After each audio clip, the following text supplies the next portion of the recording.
আলহামদুলিল্লাহি রাব্বিল আলামিন ওয়াসসালাতু ওয়াসসালামু আলা আশরাফিল আমবিয়া ওয়াল মুরসালিন ওয়া আলা আলিহি ওয়া আসহাবিহি আজমাইন। আউযু বিল্লাহি মিনাশ শাইতানির রাজীম। বিসমিল্লাহির রহমানির রহিম। ইন্নাল্লাহা ওয়া মালাইকাতাহু ইউসাল্লুনা আলান নবী ইয়া আইয়ুহাল্লাযীনা আমানু সাল্লু আলাইহি ওয়া সাল্লিমু তাসলিমা। দরুদ শরীফ পড়েন। আল্লাহুম্মা সাল্লি আলা সাইয়্যিদিনা ওয়া নাবিয়্যিনা শাফিয়ানা মাওলানা মুহাম্মদ সাল্লাল্লাহু আলাইহি ওয়া আলা আলিহি ওয়া সাহবিহি ওয়া বারিক ওয়া সাল্লাম।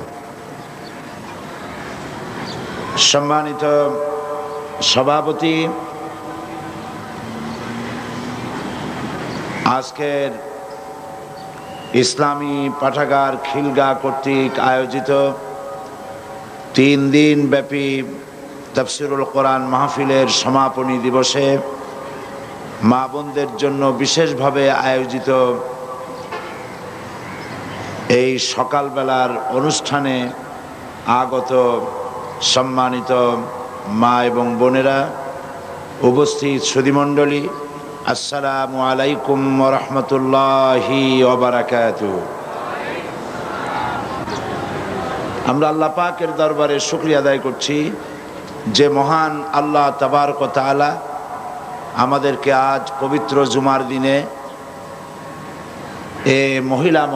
মহিলা সমাবেশে তার দ্বীনের কথা, আল্লাহ পাকের দ্বীনের কথা, রাসূল করিম সাল্লাল্লাহু আলাইহি ওয়াসাল্লামের আদর্শের কথা জানার জন্যে আল্লাহ পাক যে আমাদেরকে এখানে উপস্থিত করলেন, এজন্য আমরা শুকরিয়া আদায় করছি। আমরা সকলে পড়ছি আলহামদুলিল্লাহ।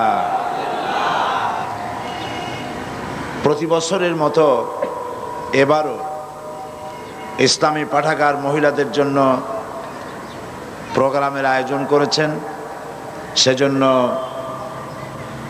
ইসলামী পাঠাগারকে মোবারকবাদ জানাই। হাদিস শরীফে এসেছে, রাসূল করিম সাল্লাল্লাহু আলাইহি ওয়াসাল্লাম বলেছেন, মান লাম ইয়াশকুরিন নাস ফালাম ইয়াশকুরিল্লাহ।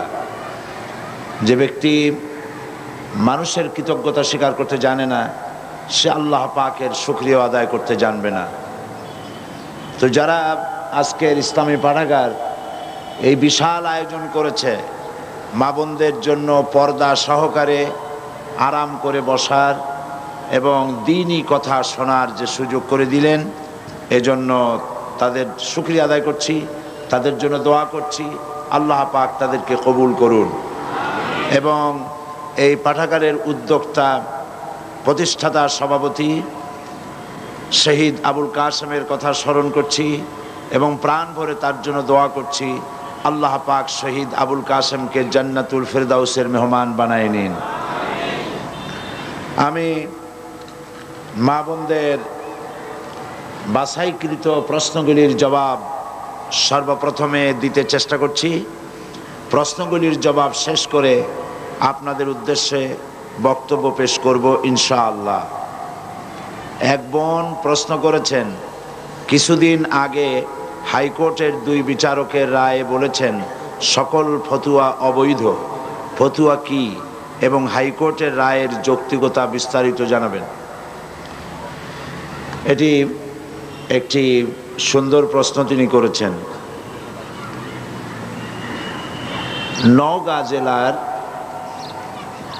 সাইফুল এবং শাহিদা নাম্নী এক দম্পতির মধ্যে তালাক অনুষ্ঠিত হয়েছে এবং এরপরে একজন হাজী সাহেব এর ফতোয়া দিয়েছেন। সেই ফতোয়া অনুযায়ী তাদের মধ্যে সংসারে ভাঙন সৃষ্টি হয়েছে না কি হয়েছে, পত্রপত্রিকা আপনারা দেখেছেন। এরপরে হাইকোর্ট থেকে এর রায় ঘোষণা করা হয়েছে। তো ব্যাপারটি হয়েছে এরকম যে কারো পায়ে যদি গ্যাংরিন হয়, তাহলে গ্যাংরিন যুক্ত আঙ্গুলটা কেটে দেওয়া উচিত, এটা আর সংক্রামিত হবে না। কিন্তু পায়ে গ্যাংরিন হয়েছে বলে কোনো ডাক্তার রুগীর গলায় কেটে দিয়ে রুগীর জীবনের মতো যন্ত্রণা মুক্ত করে দেবে রোগের, এরকম কোনো ডাক্তারে কাজ করে না। এখন নওগাঁয় যে ঘটনা ঘটেছে, সেই ঘটনার কারণে হাইকোর্টের বিচারপতিদের উচিত ছিল শুধুমাত্র যেখানে ঘটনা ঘটেছে সেই অন্যায়ভাবে ফতোয়া দেওয়ার, এবং যে ব্যক্তি ফতোয়া দেওয়ার অধিকার রাখে না এমন ব্যক্তি ফতোয়া দেওয়ার কারণে এদের শাস্তি হওয়া উচিত ছিল। তা না করে বিচারক দুইজন একেবারেই অ্যাজ এ হোল গোটা ফতোয়া সিস্টেমটা কি অবৈধ ঘোষণা এবং শাস্তিযোগ্য অপরাধ হিসাবে ঘোষণা করলেন। এটি তারা সঠিক রায় দেননি, এ রায়টি সঠিক হয়নি। ফতোয়া কি সেটা আগে আপনাদের বুঝতে হবে। ফতোয়া হচ্ছে আরবি শব্দ, শব্দটি ফতুয়া নয়, ফাতোয়া। এর অর্থ হচ্ছে বিষয়টা হচ্ছে যে প্রত্যেকটি মুসলিম নরনারী তার জন্ম থেকে শুরু করে মৃত্যু পর্যন্ত জীবনের সকল দিক ও বিভাগে প্রত্যেকটি মুসলমান নরনারী সারাটি জীবন ফতোয়ার মুখাপেক্ষী। ফতোয়া কি? ফতোয়া হলো নামাজ কিভাবে পড়ব, সন্তানের আকিকা কিভাবে দেব, সন্তানের নামটা কিভাবে রাখব, রোজা কেমনে রাখব, কি কি কারণে রোজা ভঙ্গ হয়, কি কি কারণে গোসল ওয়াজিব হয়, ফরজ হয়, বিবাহ কিভাবে করব, দেনমোহর কিভাবে আদায় করব, যদি তালাকের প্রয়োজন হয় তাহলে তার সেই কাজ কিভাবে সম্পাদন করব ইত্যাদি। জীবন পরিচালনার জন্য যা কিছু প্রয়োজন এই সব কথাবার্তা জানার জন্য জনগণ বিশেষজ্ঞদের কাছে যাবে।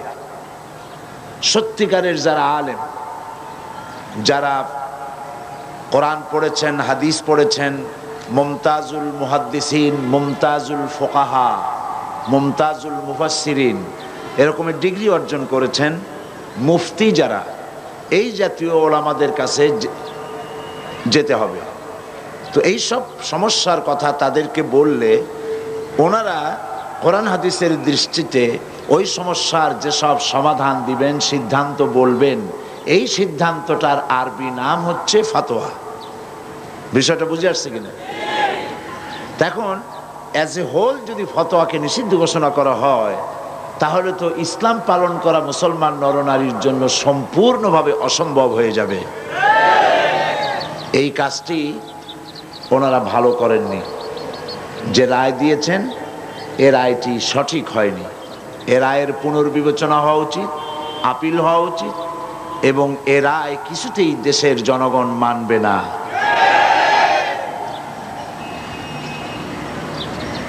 কোরআন শরীফে আল্লাহ পাক বলেছেন, ফাসআল আহলা যিকর ইন কুনতুম লা তা'লামুন, তোমরা যে বিষয় জানো না সে বিষয় যারা জানে তাদের কাছ থেকে জেনে নাও।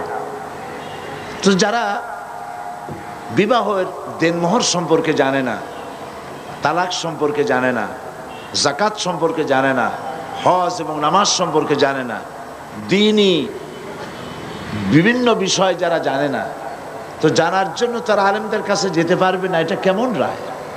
আর আলেমরা এই তারা যা জানতে চায় সেই জানাটার ব্যাপারে মতামত প্রকাশ করতে পারবে না, এটা তো কোনো মুসলমানি আইন হতে পারে না, এটা কোনো মুসলমান দেশে এমন রায় হতেই পারে না।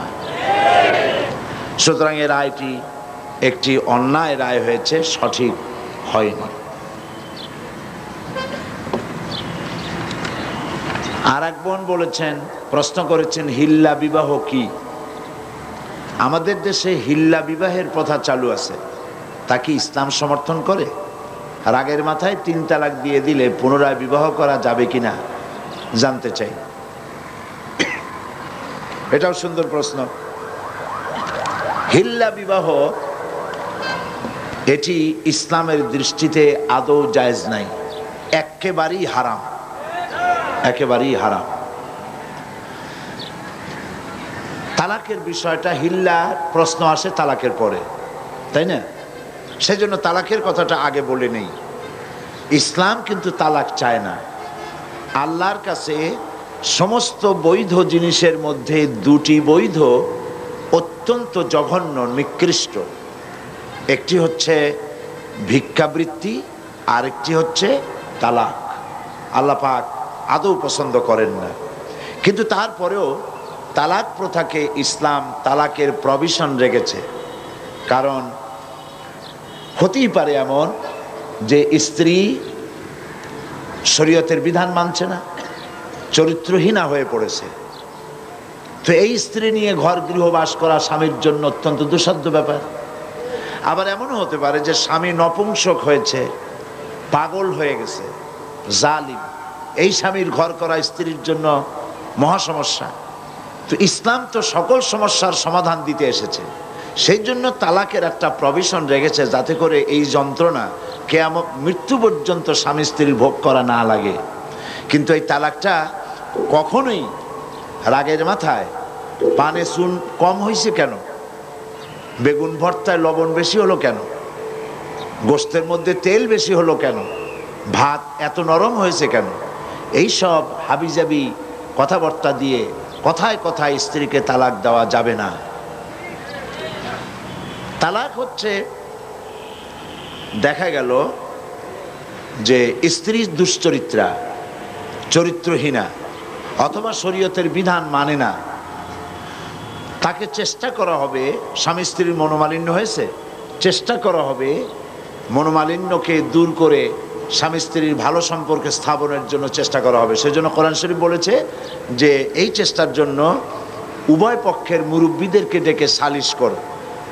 সালিশে যদি না হলো তাহলে প্রথমত চেষ্টা করো স্বামী স্ত্রী নিজেরা দুইজনে, তাতে যদি না হয় তাহলে সালিশ ডাকো। সালিশে তো যদি না হয় তাহলে এক তালাক দাও। একসঙ্গে 3 তালাক দিও না, 1 তালাক দাও। 1 তালাক দিয়ে সময় দাও, বিছানাটা আলাদা করে দাও, একসাথে এক বিছানায় থেকো না। 1টা তালাক দিয়ে অপেক্ষা করো, দেখো যে 1 তালাক পাওয়ার পরে স্ত্রী তার চরিত্র সংশোধন করে কিনা, ফিরে আসে কিনা। যদি ফিরে আসে তাহলে 2য় মাসে তাকে তুমি তোমার কাছে ফিরিয়ে নিতে পারো।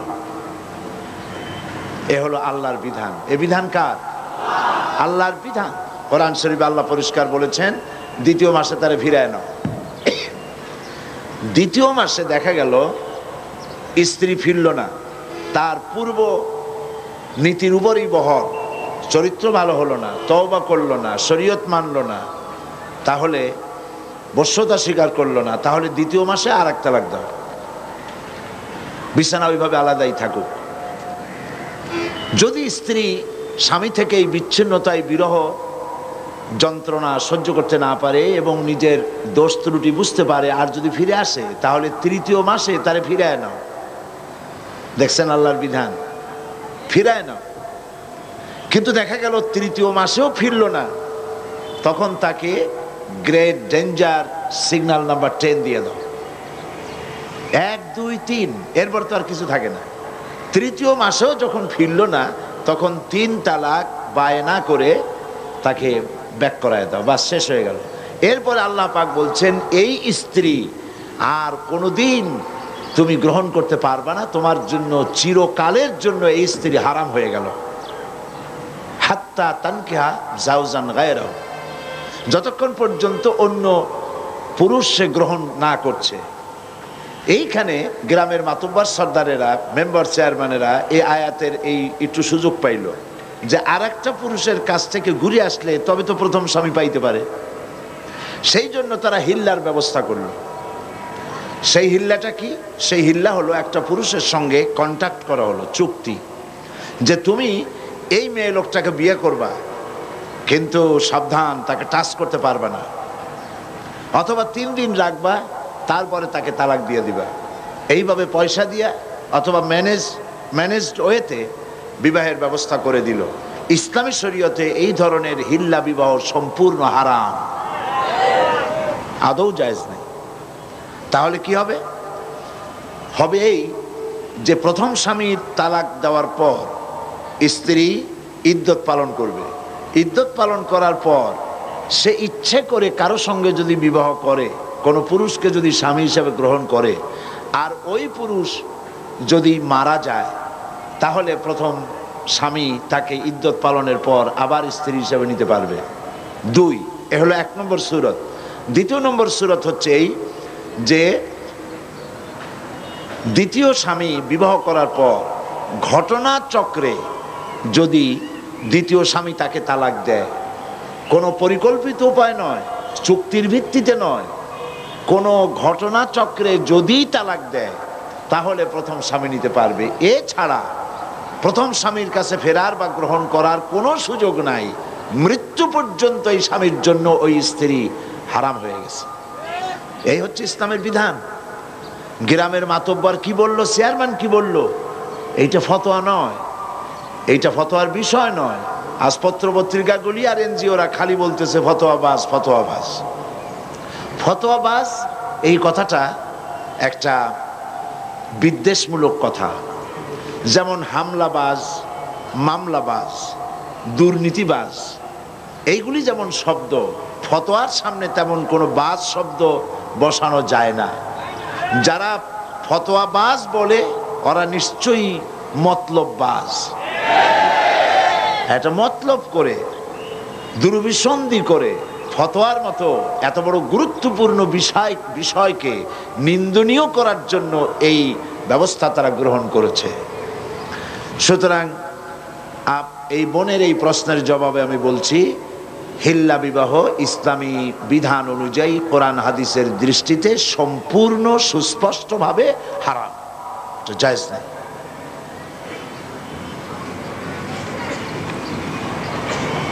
আরেকজন প্রশ্ন করেছেন, মহিলারা কি তাদের স্বামীদেরকে তালাক দিতে পারে? হ্যাঁ পারে, সমান অধিকার, তো সমান অধিকার। তবে তালাক কিন্তু কথায় কথায় ইচ্ছে মাফিক দেওয়া যাবে না। স্ত্রী তার স্বামীকে তালাক দিতে পারবে কয়েকটি ক্ষেত্রে। এক, যদি প্রমাণিত হয় যে তার স্বামী নপুংসক, এটা অভিযোগ করলে হবে না, এটা ডাক্তার কর্তৃক প্রমাণিত হতে হবে যে স্বামী নপুংসক, তাহলে এই স্বামীকে বাদ দিয়ে স্ত্রী ইচ্ছে মতো কোনো পুরুষকে গ্রহণ করতে পারে।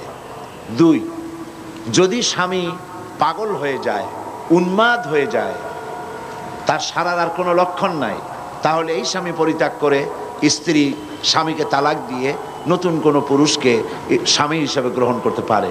তিন, স্বামী যদি জালিম হয়, তার জুলমে, তার অত্যাচারে স্ত্রী অতিষ্ঠ, তার প্রাণ রক্ষা করা মুসিবত, মুশকিল, এসব কথাগুলি কোর্ট কর্তৃক প্রমাণিত করে স্ত্রী তার স্বামীকে পরিত্যাগ করতে পারে।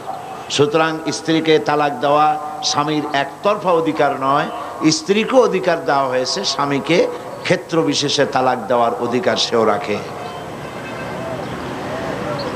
এই বোন আরো একটি প্রশ্ন করেছেন, কিভাবে কি কথায় রাগের অবস্থায় যদি তালাক দেওয়া হয় তা কার্যকর হবে কিনা? হ্যাঁ, তালাকটা আইয়ুব খানের পারিবারিক ল যেটা করেছেন, কি জানি নাম ওইটার, মুসলিম পারিবারিক আইন।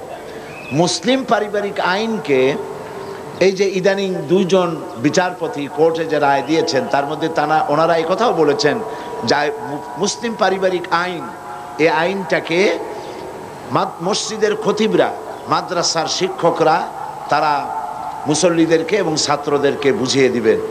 মসজিদের খতিব, মাদ্রাসার শিক্ষক, হাইকোর্টের এই দুজন বিচারপতির এই হুকুম মানতে বাধ্য নয়।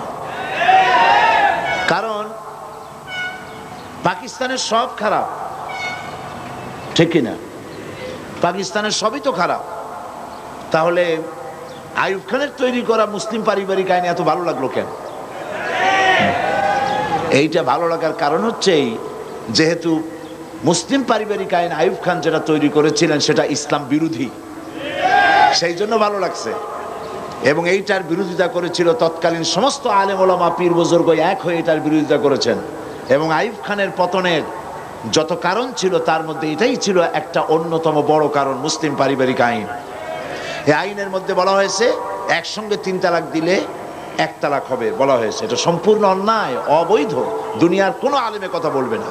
যারা সত্যিকারে আলেম, সরকারের পা চাটা গোলাম বা দালাল নয়, সে ধরনের সমস্ত আলেম ওলামা মুফতি সকলে একথা বলবেন, একসঙ্গে 3 তালাক দিলে 3 তালাক হয়েই যাবে, তবে তালাকটা হবে তার জন্য কবিরা গুনাহ। যে তালাক দিল তার জন্য কবিরা গুনাহ হবে, মাকরুহ তাহরিমি হবে। এইভাবে 3 তালাক একসঙ্গে দেওয়া জায়েজ নাই, কিন্তু তালাক দিলে পরে তালাক হয়ে যাবে। 3 তালাক দিলে 3 তালাকই হয়ে যাবে। তার রাগ বসতি দিক আর হাসি খুশিতে দিক, যে কোনো অবস্থায় দিক, যদি সে পাগল না হয়, উন্মাদ না হয়, তাহলে একসঙ্গে 3 তালাক দিলে 3 তালাক হয়েই যাবে।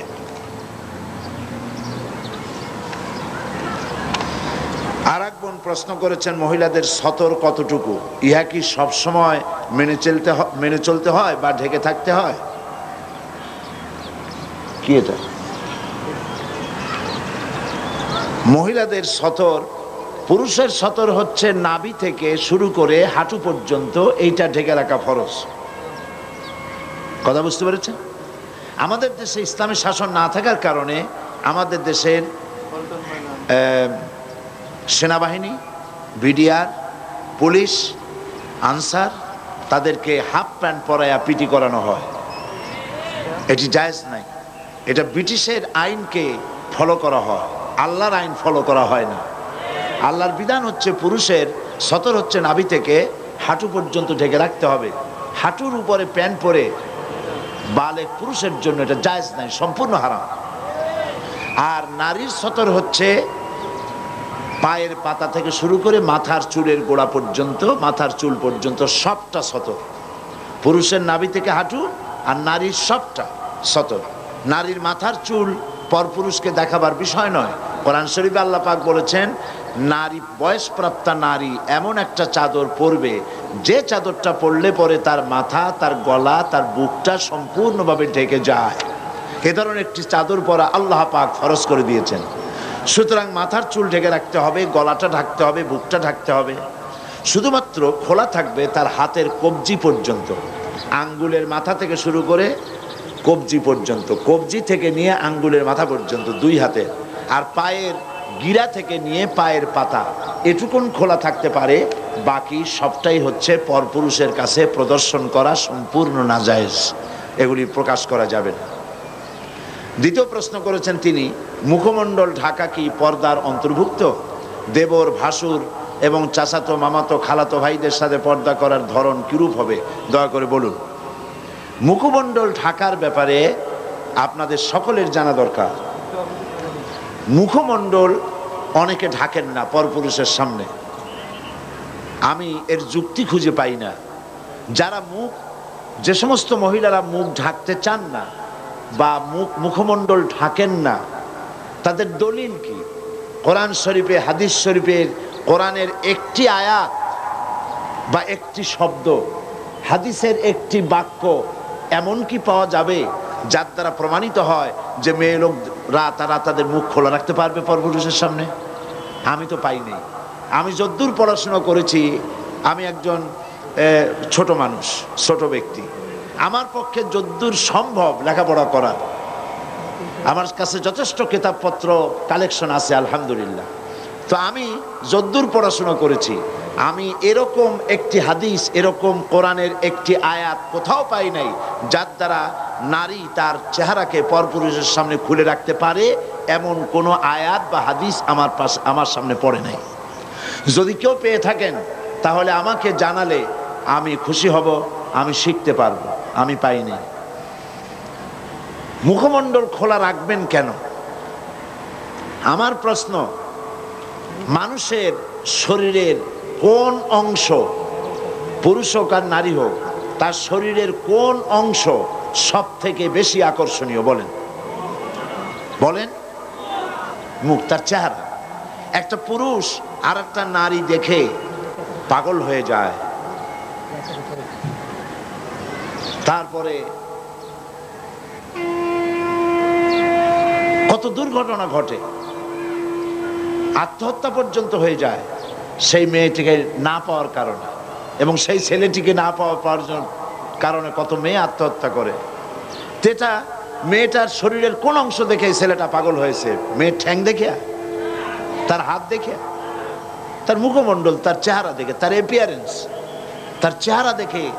একজন আরেকজনের মুখমণ্ডল চেহারা দেখি, চেহারাই হচ্ছে গোটা বডির মধ্যে সৌন্দর্যের কেন্দ্র, সৌন্দর্যের সেন্টার তার চেহারা। আল্লাহই বানিয়েছেন। তো আপনার শরীরের যে অংশটা সব থেকে বেশি আকর্ষণীয়, সেই চেহারাটাই যদি খোলা রাখলেন, তাহলে গোটা শরীরটা ঢেকে রেখে তাতে ফায়দা কতটুকুন হলো? এই জন্য চেহারাটাকে ঢেকে রাখতে হবে, এটাই নিয়ম। কত সুন্দর বোরখা বেরিয়েছে আজকাল। বোরখা এখন একটা ফ্যাশন, ঠিক না? তবে আবার এরকম বোরখা পরা উচিত না যেই শরীরের আকর্ষণ ঢাকার জন্য আপনি বোরখা পরলেন, সেই বোরখার আকর্ষণে আবার লোকেরা আপনার দিকে সবসময় তাকায় না থাকে। কথা ঠিক কিনা? এ ধরনের অনেক বোরখা তৈরি হয়েছে যে দারুণ ফ্যাশন ট্যাশন দিয়ে তৈরি হয়েছে। সৌদি আরবে এই ফ্যাশনওয়ালা বোরখা, এবার আমি হজের মৌসুমে মক্কা শরীফে ছিলাম, শুনেলাম দোকানদারেরা আমাকে বললেন যে ফ্যাশনওয়ালা বোরখা গভর্নমেন্ট বন্ধ করে দেওয়ার জন্য সিদ্ধান্ত নিয়েছে, যে এত ফ্যাশন বোরখাই করতে পারবে না। তো চেহারাটা ঢেকে রাখতে হবে, আর হিজাব এবং নেকাব পড়তে হবে। নাকের উপর দিয়ে সুন্দর করে রুমাল দিয়ে বাঁধবে, আর ভুরুর উপর দিয়ে চোখ দুটো খোলা থাকবে, ব্যাস আপনার বোরখা পরা হয়ে গেল, হিজাব পরা হলো। এর দ্বারা আপনি নিরাপত্তা লাভ করতে পারবেন। আর চেহারা যদি খোলাই থাকলো, আপনার প্রতি যুবকদের আকর্ষণ বাড়লো, পুরুষদের আকর্ষণ বাড়লো, পথে ঘাটে আপনি বিপদগ্রস্ত হবেন। অবৈধ কারা মাইক বাজায়, কারাই মাইক বাজায়, এত অনুরোধ দিয়ে কাম কি? তো চেহারা দেখে পাগল হলো, তারপরে প্রেম নিবেদন করলো, প্রেমে সে স্বীকৃতি দিল না মেয়েটা, তারপরে অ্যাসিড নিক্ষিপ্ত হওয়ার দুর্ভাগ্য তাকে বরণ করতে হলো। এ সবকিছুই হলো বেপরদার কারণে, ঠিক কিনা বলে? বেপরদার কারণে। আজ পর্যন্ত নারীদের মুখমণ্ডলে যত অ্যাসিড নিক্ষিপ্ত হয়েছে, যত নারী, সমস্ত নারীরাই বেপর্দা নারী। আপনি বলতে পারবেন না যে কোনো বোরখা পরা নারীরা, পর্দানসীনা কোনো মহিলা অ্যাসিড আক্রান্ত হয়েছে, এর কোনো নজির নাই। কারণ হলো বোরখা পরে এ মহিলা আল্লাহর হুকুম পালন করেছে, তাই আল্লাহ পাক তাকে নিরাপত্তা প্রদান করেছেন। এই জন্য মুখমণ্ডল ঢেকে রাখতে হবে।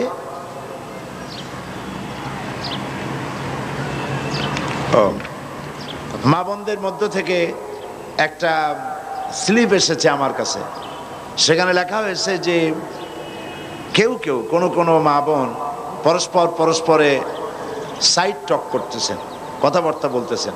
এটা স্বাভাবিক, অনেক দিন পর অনেক সাথে দেখা হয়, বুবু তোমার মেয়ে কোথায় বিয়ে দিছো, তুমি খাইছো কি, ইত্যাদি কথাবার্তা হতেই পারে।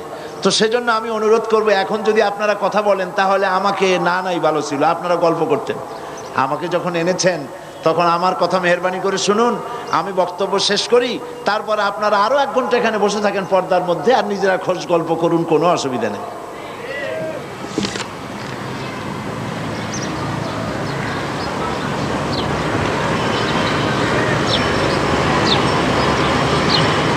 আরেকটি প্রশ্ন করেছেন তিনি, আমার শ্বশুর বাড়ির লোকজনের ইসলামী পর্দা প্রথা সম্পর্কে ধারণা না থাকায় আধুনিক জাহিলি চালচলনে অভ্যস্ত। এমত অবস্থায় আমিও সেখানে ঠিকমতো পর্দা করতে পারি না, আমার কি করা উচিত? আপনি আপনার শ্বশুর বাড়ির লোকজনদেরকে পর্দা সম্পর্কে তাদেরকে বুঝান, কোরআন হাদিস দিয়ে বুঝান, এবং আপনি নিজে পর্দা করে চলুন, তাদেরকে বুঝাতে চেষ্টা করুন। এইভাবে আস্তে আস্তে করে বুঝাইয়া তাদেরকে পর্দার ভিতরে আনার জন্য চেষ্টা করুন। আরেক বোন প্রশ্ন করেছেন, আপনি একজন আলেম, আপনি কেন ওয়াজ মাহফিলে ওয়াজ নসিহতের ভেতরে রাজনীতির কথা বলেন? ভালো কথাই বলছেন। তো এটা দেখো, বিষয়টা হচ্ছে আল্লাহ যদি রাজনীতির কথা না বলতেন, রাসূল করিম সাল্লাল্লাহু আলাইহি ওয়াসাল্লাম যদি রাজনীতি না করতেন, সাহাবায়ে কেরাম যদি রাজনীতি না করতেন, আমি সাইদি রাজনীতির কথা বলতাম না, যেহেতু আল্লাহ পাক কোরআনে কারীমের মধ্যে রাজনীতির কথা বলেছেন, রাজনৈতিক বক্তব্য কোরআনে আছে, তো আমি কিভাবে রাজনীতির কথা না বলে পারবো? যদি আমি এগুলি না বলি তাহলে রাসূল করিম সাল্লাল্লাহু আলাইহি ওয়াসাল্লাম বলেছেন আস-সাকিতু আনিল হাক্কি ফাহুয়া শায়তানুন আখরাস। যে ব্যক্তি হক কথা বলে না, জেনে হক জানে অথচ সে বলে না, সে বোবা শয়তান। কাজেই যারা কোরআন হাদিস জানার পরেও কোরআন হাদিসের অর্থনীতি রাজনীতি সম্পর্কে জনগণকে অবহিত করে না, রাসূল যে কথা বলেছেন সে তো বোবা শয়তান হয়ে যাবে। তো আল্লাহ পাকের রাসূল রাজনীতি করেছেন, রাষ্ট্রপ্রধান ছিলেন। গতকাল এই বোন যদি মাহফিলে থাকতেন তো আজকের এই প্রশ্ন করতেন না বলি আমি মনে করি। কালকের রাজনীতির কথা যথেষ্ট আমি বলেছি, কোরআনে কারিমে কি আছে, রাসূল কি করেছেন, বলি নাই? সুতরাং আমার বোনকে আমি অনুরোধ করব, মেহেরবানি করে আপনি কোরআন হাদিস ভালো করে পড়ুন, তাহলে বুঝতে পারবেন রাজনীতি করা মুসলমানদের জন্য নফল নয়, সুন্নত নয়, ফরজ। মুসলমানেরা ইসলামী রাজনীতি করবে। কি রাজনীতি করবে? ইসলামী রাজনীতি করবে। কেন? আমি যদি রাজনীতি না করি তাহলে সুদ বন্ধ করব কি করে? সুদ কি হালাল না হারাম? বলেন, হালাল না হারাম? তা আমি কি খতমে খাজেগান পড়ে, বুখারী শরীফ খতম করে, কোরআন শরীফ খতম করে ফু দিয়া সুদযুক্ত সুদওয়ালা ব্যাংকগুলিকে আমি কি সুদ বন্ধ করতে পারবো? বাংলাদেশের সমস্ত আলেমরা যদি পানি পড়িয়া সেই পানি সুদের ব্যাংকে ঢালে দেয়, তাতে কি সুদ বন্ধ হবে? তাবলিগি জামাতের লোকেরা টঙ্গি বসে লক্ষ লক্ষ মানুষ সুদের বিরুদ্ধে কানতে কানতে সব যদি বেহুশ হয়ে যায়, তাতে কি সুদ বন্ধ হবে? সুদ বন্ধ হবে কিসে? পার্লামেন্টে আইন পাস করতে হবে। পার্লামেন্টে কি করতে হবে? সুদ বিরোধী আইন পাস করতে হবে সুদ বন্ধ করার জন্য। আর পার্লামেন্টে আপনি যাইতে পারবেন না কিয়ামত পর্যন্ত পীর মুরিদি করিয়া। পার্লামেন্টে যাইতে পারবেন কখন? রাজনীতি করিয়া। কি করে যেতে পারবেন? তাহলে রাজনীতি না করলে আপনি সুদ বন্ধ করবেন কি করে? এটা দাও, একটা পেপার ওয়েট দাও। এরপরে দেশে বেশ্যাবৃত্তি চলতেছে, ঘুষ চলতেছে, সুদ চলতেছে, জুয়া চলতেছে, জেনা ব্যভিচার চলতেছে, ঠিক কিনা বলেন? এগুলো আপনি কি দিয়ে বন্ধ করবেন? এদেশে তো হাজার হাজার বছর ধরে ওয়াজ হচ্ছে, শত শত বছর ওয়াজ হইতেছে, পীর মুরিদি হইতেছে, বলেন কথা ঠিক কিনা? তো এত ওয়াজ, এত পীর মুরিদি, এত তাবলিগ, এত জিকের, এত কিছু, সুদ বন্ধ হয়েছে? বেশ্যাবৃত্তি বন্ধ হয়েছে? জেনা বন্ধ হয়েছে? চুরি ডাকাতি বন্ধ হয়েছে? সেগুলি আপনি বন্ধ কি দিয়া করবেন? বন্ধ করবেন সেইভাবে রাসূল করেছেন, যেভাবে রাসূলুল্লাহ মদিনায় গিয়েছেন, রাষ্ট্র প্রতিষ্ঠা করেছেন, কোরআনের আইন চালু করেছেন, রাজনৈতিক বিধান চালু করেছেন, সমাজনীতি দিয়েছেন, অর্থনীতি দিয়েছেন, ইসলাম পূর্ণাঙ্গ রূপে প্রতিষ্ঠিত হয়েছে। চুরি ডাকাতি, জেনা ব্যভিচার অটোমেটিক্যালি সব বন্ধ হয়ে গেছে। কাজী আল্লাহ রাসূল যে কারণে রাজনীতি করেছেন, আমিও একই কারণে রাজনীতি করি।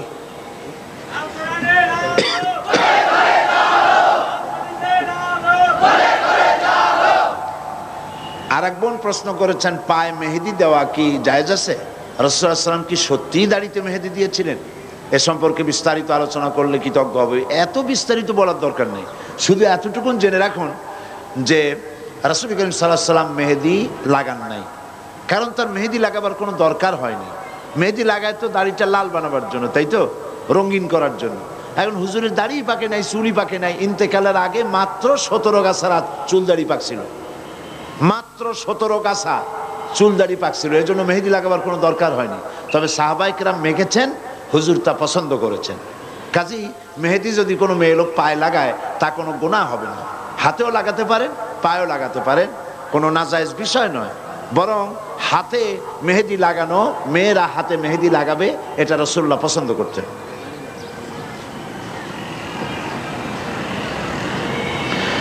আর এক বোন বলেছেন, আমি আমার স্বামীর সাথে না বুঝে খারাপ ব্যবহার করেছি, এর কি সমাধান হতে পারে?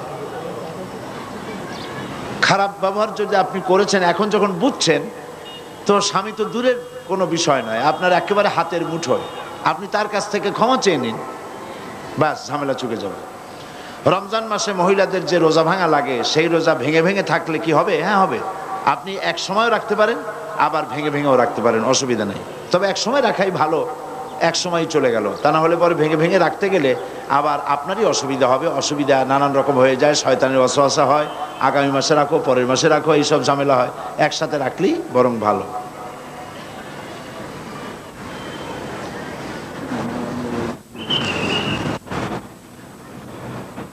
আমাদের জীবনে অনেক কাজা নামাজ আছে, ওই নামাজ আমাদের পড়তে হবে কিনা বলবেন।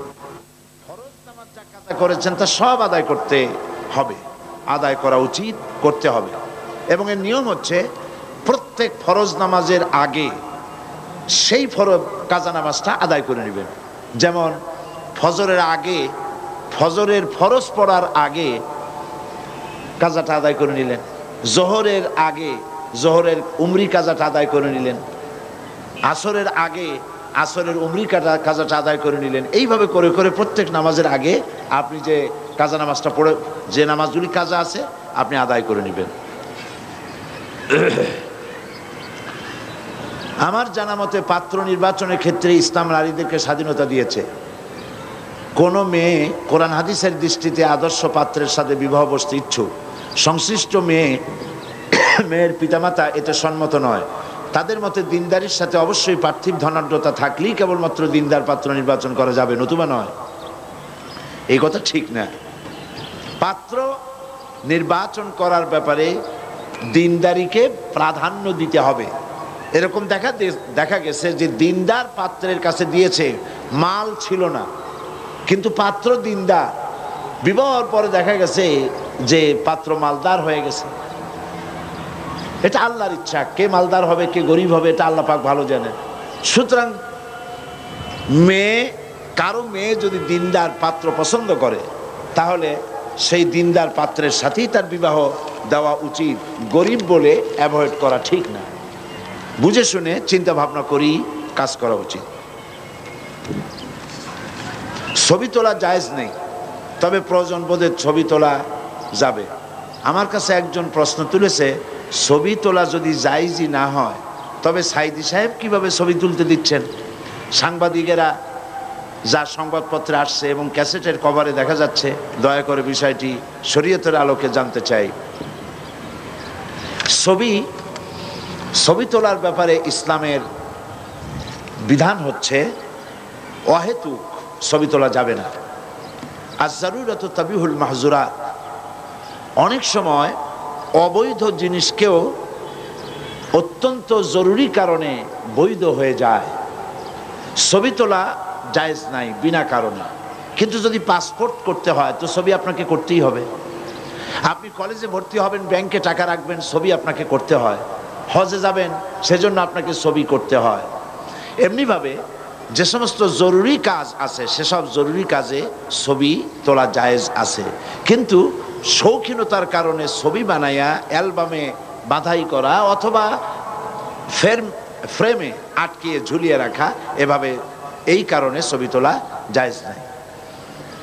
আমার ছবি তোলার ব্যাপারে যে প্রশ্ন তুলেছেন, আমার ছবি যারা তুলছে আমার সামনে তারা শৌখিন কোনো ফটোগ্রাফার নয়, এরা সাংবাদিক।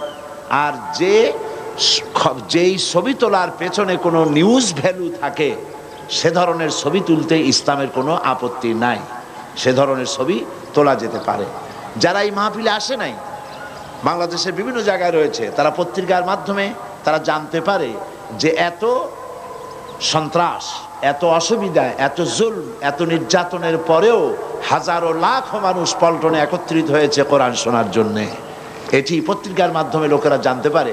ফলে ছবি, সাংবাদিকেরা যে ছবি নেয়, যে সমস্ত ছবির নিউজ ভ্যালু হয়, এই ধরনের ছবি তোলা নাজায়েজ নয়। মেয়েদের স্বামী মারা গেলে রঙিন শাড়ি ও গহনা পরতে দেওয়া হয় না, এটা কি কোরআনের বিধান? না, কোরআনের বিধান নয়। শোক যতদিন থাকে, 40 দিন পর্যন্ত শোক পালন করতে হয়। সেই শোক পালনের সময় স্বর্ণ, তারপরে এই কি বলে রঙিন কাপড় চোপড়, রূপচর্চা ইত্যাদি কার জন্য? যার জন্য ছিল তিনি তো বিদায় হয়ে গেছেন। কিন্তু এই শোক পালনের পর নারীর জন্য গহনা পরা এবং রঙিন শাড়ি পরা নিশ্চয়ই নাজায়েজ নয়, এটা কোরআন এবং হাদিসের কোনো বিধান নয়। এনজিওদের মহাসমাবেশের বিরুদ্ধে আপনাদের ভূমিকা কি ছিল? এনজিওরা মহাসমাবেশ করবে, সেখানে আমাদের তাদের বিরুদ্ধে ভূমিকার দরকারটা কি? তবে তারা যে মহাসমাবেশ করেছে, এই মহাসমাবেশটি সম্পর্কে আপনাদের জানা দরকার। এটি সরকার, আমাদের কাছে খবর এসেছে, পত্রপত্রিকার মাধ্যমে আমরা জানতে পেরেছি যে সরকার নিজেদেরকে, নিজের ক্ষমতাকে টিকে রাখার জন্য এনজিওদেরকে ব্যবহার করছে, আর এনজিওরা সরকারকে টিকায় রাখার জন্য মদত যোগাচ্ছে। তারা মানুষকে সারা দেশ থেকে এনেছে। পত্রিকায় দেখেছি 10 কোটি টাকা নাকি বরাদ্দ ছিল এই আয়োজনের জন্য। আমি জানি না কত কোটি টাকা ছিল। এই যে প্যারেড গ্রাউন্ডে যেটা হলো, এই যে লোকগুলি আনা হলো, এই লোকগুলি ইচ্ছায় স্বেচ্ছায় কেউ আসে নাই। তাদেরকে বাস ভাড়া দিয়া, পয়সা দিয়া, খাওয়ার দিয়া আনা হয়েছে, এবং তারা আসতে বাধ্য হয়েছে কারণ তারা এনজিওদের কাছে ঋণী। এনজিওরা ওদেরকে টাকা দিয়েছে, মানি ইনভেস্ট করেছে। এখন টাকা দিয়েছি, যদি না যাও তাহলে এই টাকাগুলি পাইবে না, পরবর্তী সময় আর তোমাদেরকে কিস্তি দেওয়া হবে না, এরকমের ভয় দেখিয়ে, ভীতি দেখিয়ে লোকদের আনা হয়েছে। পত্রিকায় দেখেছি এমন অনেক মেয়ে লোক, পুরুষ লোক আসছে যারা জানি না কি কারণে তাদেরকে এখানে আনা হয়েছে। তাদের কাছে ফেস্টুন দেওয়া হয়েছে, ব্যানার দেওয়া হয়েছে, যাতে লেখা আছে ফতোয়াবাজি নিপাত যাক। কোন সাংবাদিক তাদেরকে জিজ্ঞেস করেছে, আচ্ছা ফতোয়াবাজি নিপাত যাক এর অর্থ কি? কয় যে আমরা এর অর্থ জানি না, ধরাই দিছে তাই ধরে আছে। এই হচ্ছে অবস্থা। তো তারা বাইরের থেকে লোকদেরকে আমদানি করে এখানে এনে এনজিওরা এই কাজগুলি করেছে। এনজিওদের কাজ, গতকাল আমি বলেছি, এনজিওদের কাজ সেবা করা, রাজনীতি করা নয়, ব্যবসা করা নয়। কিন্তু তারা সংবিধান বহির্ভূতভাবে তারা এখন ব্যবসা করতেছে, তারা এখন রাজনীতি করতেছে, রাজনীতি কন্ট্রোল করতেছে পর্যন্ত এদূর তারা এগিয়ে গেছে। এবং এনজিওরা হচ্ছে এদেশে অধিকাংশ এনজিও ইসলাম বিরোধী, আলেম বিরোধী, পীর বিরোধী, মুসলমান বিরোধী, সম্পূর্ণরূপে ইসলামের সাথে তারা দুশ্মনী করে যাচ্ছে। তাদের এভাবে কোনো সমাবেশ করা তাদের জন্য বৈধ নয়, অবৈধভাবে তারা সমাবেশ করেছে। তাদের কাজটাই হলো সেবার কাজ করা। সমাবেশের কি প্রয়োজন তাদের? এই সমাবেশ করে লোকজনদেরকে মোটিভেটেড করতেছে তারা ইসলামের বিরুদ্ধে। বর্তমান সরকারের আগামী নির্বাচনে তারা ক্যানভাসারের ভূমিকা পালন করছে। বিয়ের কনেকে পার্লার থেকে সাজানো জায়েজ কি? এখন বাড়িতে যদি কেউ সাজাইতে না পারে, বিবাহের জন্য মেয়ে তো সাজাইতেই হবে। বিবাহ তো কোনো শোক দিবস নয় যে কালো একটা শাড়ি পরে মুখ বুজে বসে থাকবে, তো সাজানো লাগবেই। এখন সুন্দর করে সাজাবার লোক যদি বাড়িতে না থাকে, তাহলে বিউটি পার্লারে যেতেই পারে। তবে বিউটিশিয়ান কোনো পুরুষের কাছে যাওয়া যাবে না।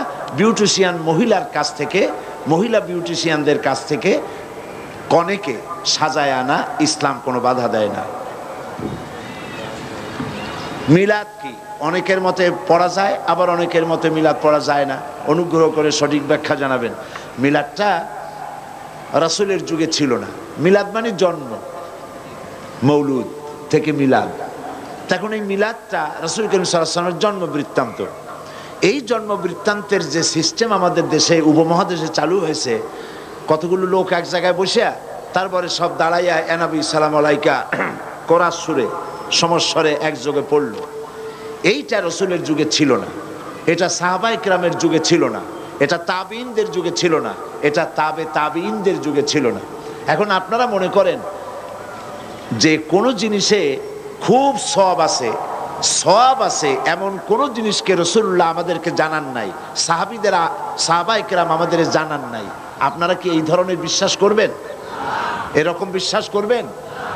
যাতে সওয়াব আছে রাসূলুল্লাহ সব আমাদের জানাইছেন, সাহাবায়ে কেরাম আমাদের সব জানাইছেন। তো মিলাদে যদি সওয়াব থাকবে তো রাসূলুল্লাহ বললেন না কেন? সাহাবীদের চাইতে আমরা কি বেশি রাসূলুল্লাহকে ভালোবাসতে পারবো? জবাব দেন, পারবো? তো যদি এইটা রাসূলুল্লাহর ভালোবাসার কারণে হয়, তাহলে সাহাবীরা কেন মিলাদ পড়েন নাই? তারা কেন ইয়া নবী সালাম আলাইকা, ইয়া রাসূল সালাম আলাইকা একযোগে দাঁড়ায় পড়ে নাই? এই কথাগুলি বোঝেন আপনারা? রাসূলের যুগে নাই, সাহাবীদের যুগে নাই, তাবিঈনদের যুগে নাই, তাবিঈনদের যুগে নাই। রাসূলুল্লাহর ইন্তেকালের 600 বছর পর মিলাদ আবিষ্কার হয়েছে। এইরকম একটা সুস্পষ্ট বিদআত মুসলমানদের পালন করা উচিত নয়।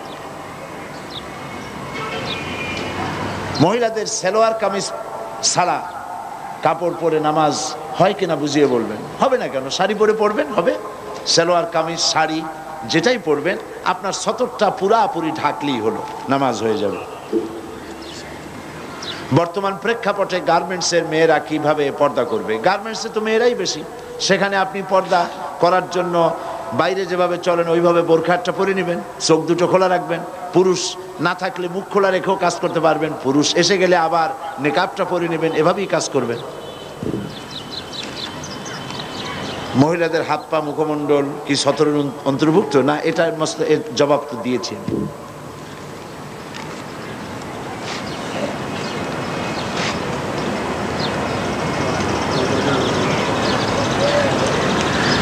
এক বোন বলেছেন, এখানে শত শত বোরখা পরা মহিলারা এসেছেন, এদের সবার প্রতি আমার সম্মান, কিন্তু আমরা দেখেছি ঘরের পর্দা অনেকেই করেন না। চাচাতো ভাই, খালাতো ভাই, দুলাভাই, ননদ, স্বামী, স্বামীর পাশের বাড়ির ভাই, এর সাথে অবাধে মেলামেশা, হাসি তামসা করে।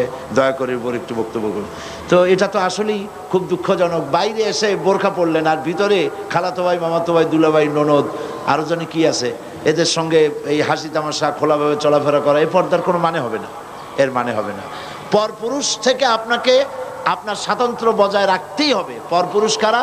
পরপুরুষ হচ্ছে স্বামীর মৃত্যুর পরে যে সমস্ত পুরুষের সাথে বিবাহ জায়েজ আছে, সব পরপুরুষ। এদের সঙ্গে আপনাকে শালীন এবং মার্জিতভাবে চলাফেরা করতে হবে। কাদিয়ানীদের ছেলে মেয়েদের কোরআন শিক্ষা দেওয়া ঠিক কিনা? আমাদেরকে যদি কোরআন শিক্ষা দিতে বলে তাহলে আমরা কি যাব তাদের বাসায়? কিছু খাওয়া ঠিক হবে কিনা? এখন কোরআন যদি কেউ শিখতে চায় তো শেখানো যাবে, নিঃসন্দেহে শেখানো যাবে। তবে কাদিয়ানীরা ইসলামের দৃষ্টিতে কাফের, নিঃসন্দেহে কাফের। তাদের তৈরি করা কোনো খাবার মুসলমানদের খাওয়া উচিত নয়।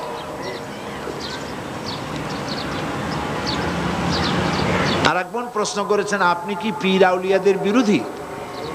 এই প্রশ্ন কেন করলেন? আমি কি পীর আউলিয়া বিরোধী কোনো মুভমেন্ট করেছি নাকি?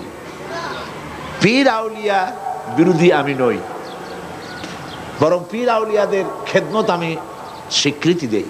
তবে হ্যাঁ, আমি এক শ্রেণীর পীর বিরোধী। তারা কারা? তারা হচ্ছে যারা বেদাত এবং শিরকের মধ্যে লিপ্ত, যারা মানুষের ধর্মীয় অনুভূতিকে কাজে লাগায়া পয়সা উপার্জন করে, যারা হক কথা বলতে ভয় পায়, হক কথা বলে না, আমি তাদের বিরোধিতা করি। যারা বেদাত এবং শিরকের ছড়াছড়ি করে, ওরস, মহাপবিত্র ওরস শরীফ ইত্যাদি হাবিজাবি করে মানুষের পয়সা লোটে, আমি তাদের বিরোধিতা করি।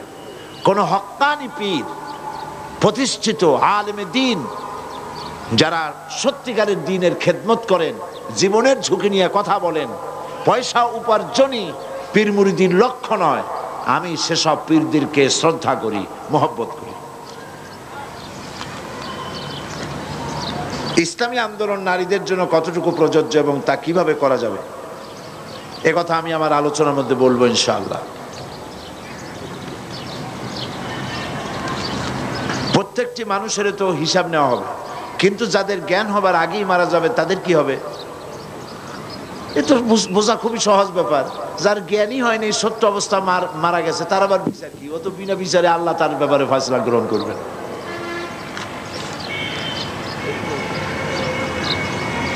বিগত দিনে না বোঝার কারণে, সাংসারিক ঝামেলার কারণে অনেক নামাজ কাজা হয়েছে, সেগুলি কিভাবে কখন আদায় করবে এই প্রশ্নের জবাব দিয়েছি।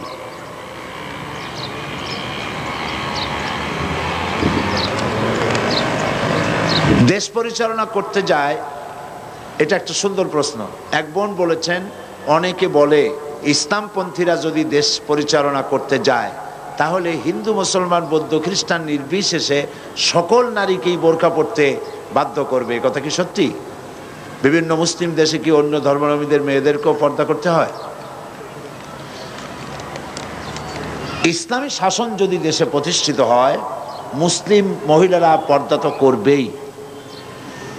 অমুসলিম মহিলাদের বোরখা পরার প্রয়োজন হবে না, তবে শালীনভাবে চলতে হবে। শালীন এবং মার্জিতভাবে তাদেরকে চলার জন্য বলা হবে। কারণ যত দুর্ঘটনা ঘটে সবই এই যত নারী ঘটিত দুর্ঘটনা যা ঘটে সব কিছুই নারীর সৌন্দর্য প্রদর্শনী প্রবণতার কারণেই এই সমস্ত দুর্ঘটনাগুলি ঘটে থাকে। সুতরাং হিন্দু হোক, বৌদ্ধ হোক, খ্রিস্টান হোক, প্রত্যেক নারীর জন্যই তার নিজের হেফাজতের জন্যই শালীন এবং মার্জিতভাবে চলাফেরা করা জরুরি। তবে মুসলিম মহিলারা যেভাবে পর্দা করবে, হিজাব করবে, নিকাব করবে, ওইভাবে বিধর্মী মহিলাদেরকে বাধ্য করা হবে না। তাদেরকে বলা হবে তারা যেন শালীন এবং মার্জিতভাবে চলাফেরা করে। ব্যাস, প্রশ্নের জবাব। প্রশ্ন তো অনেক করেছেন, সব প্রশ্নের জবাব দেওয়া তো সম্ভব নয়, যেহেতু আজকে জুমার দিন। আমি সব প্রশ্নের জবাবের দিকে গেলাম না। এখন আমি আপনাদের উদ্দেশ্যে কিছু কথা বলতে চাই। আর প্রশ্ন যা আপনারা করেছেন, প্রতি বছর অনেক প্রশ্ন করা হয়, সেই সব প্রশ্ন আবার এক জায়গায় করে আমি যত জবাব দেই, সেই জবাবগুলি আবার বইয়ের আকারে প্রকাশ হয়। আপনারা যদি যাওয়ার সময়, মহিলাদের জন্য সমস্ত দোকানগুলি খোলা থাকবে, পুরুষেরা সেখানে কেউ যাবে না। আপনারা যাওয়ার সময় মহিলাদের সমাবেশে দেশে বিদেশে আমি যে সমস্ত প্রশ্নের জবাব দিয়েছি ওগুলো বইয়ের আকারে পাওয়া যাবে।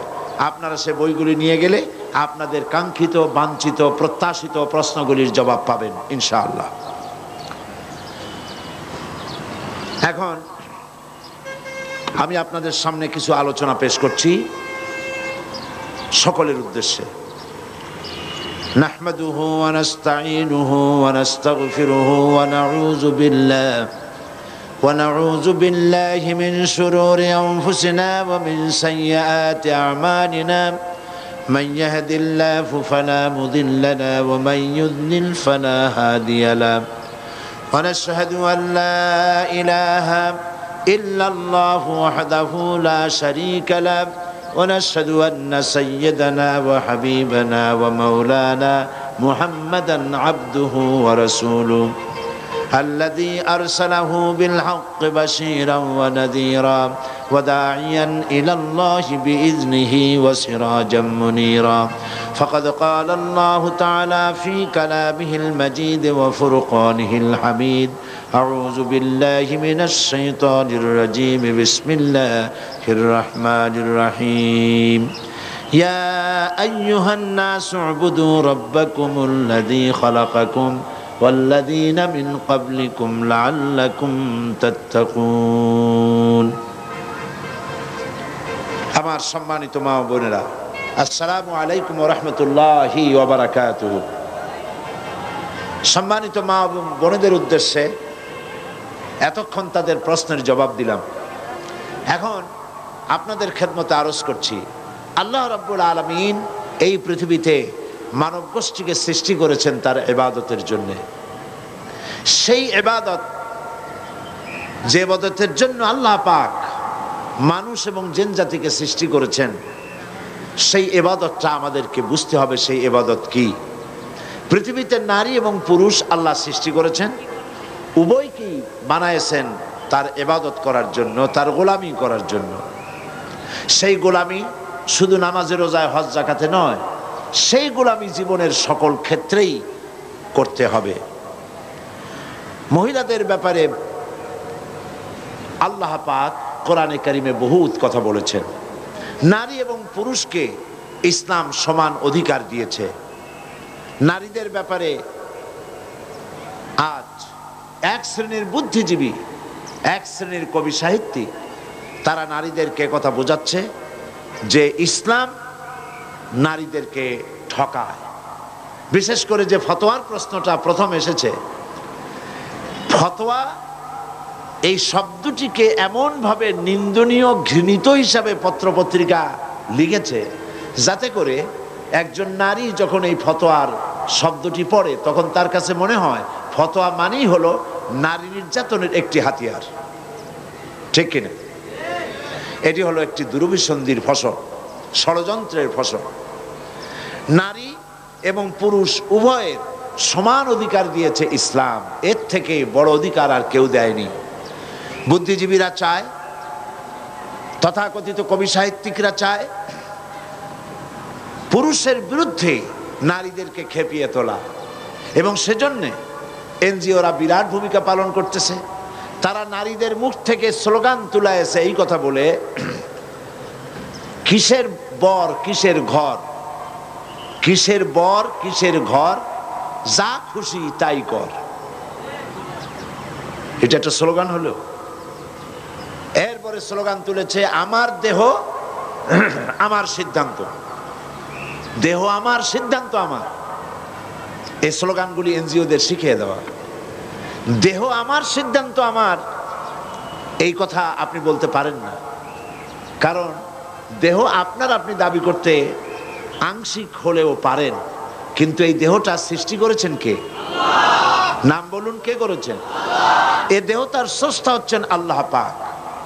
সুতরাং এই দেহের ব্যাপারে সিদ্ধান্ত নেওয়ার মালিক আপনি নন। এই দেহের ব্যাপারে আপনি কিভাবে চলবেন, দেহের কেমন যত্ন করবেন, কেমন পোশাক পরবেন, সেই সিদ্ধান্ত আপনার হতে পারে না। এই সিদ্ধান্ত নেবেন তিনি, যিনি আপনার এই দেহ সৌষ্ঠব, অঙ্গ সৌষ্ঠব, সৌন্দর্য যিনি দান করেছেন, সিদ্ধান্ত তারটাই গ্রহণ করতে হবে। এখন প্রশ্ন হয়েছে, আপনি সিদ্ধান্ত নেবেন কি এনজিওদের না আল্লাহ? কার সিদ্ধান্ত নেবেন?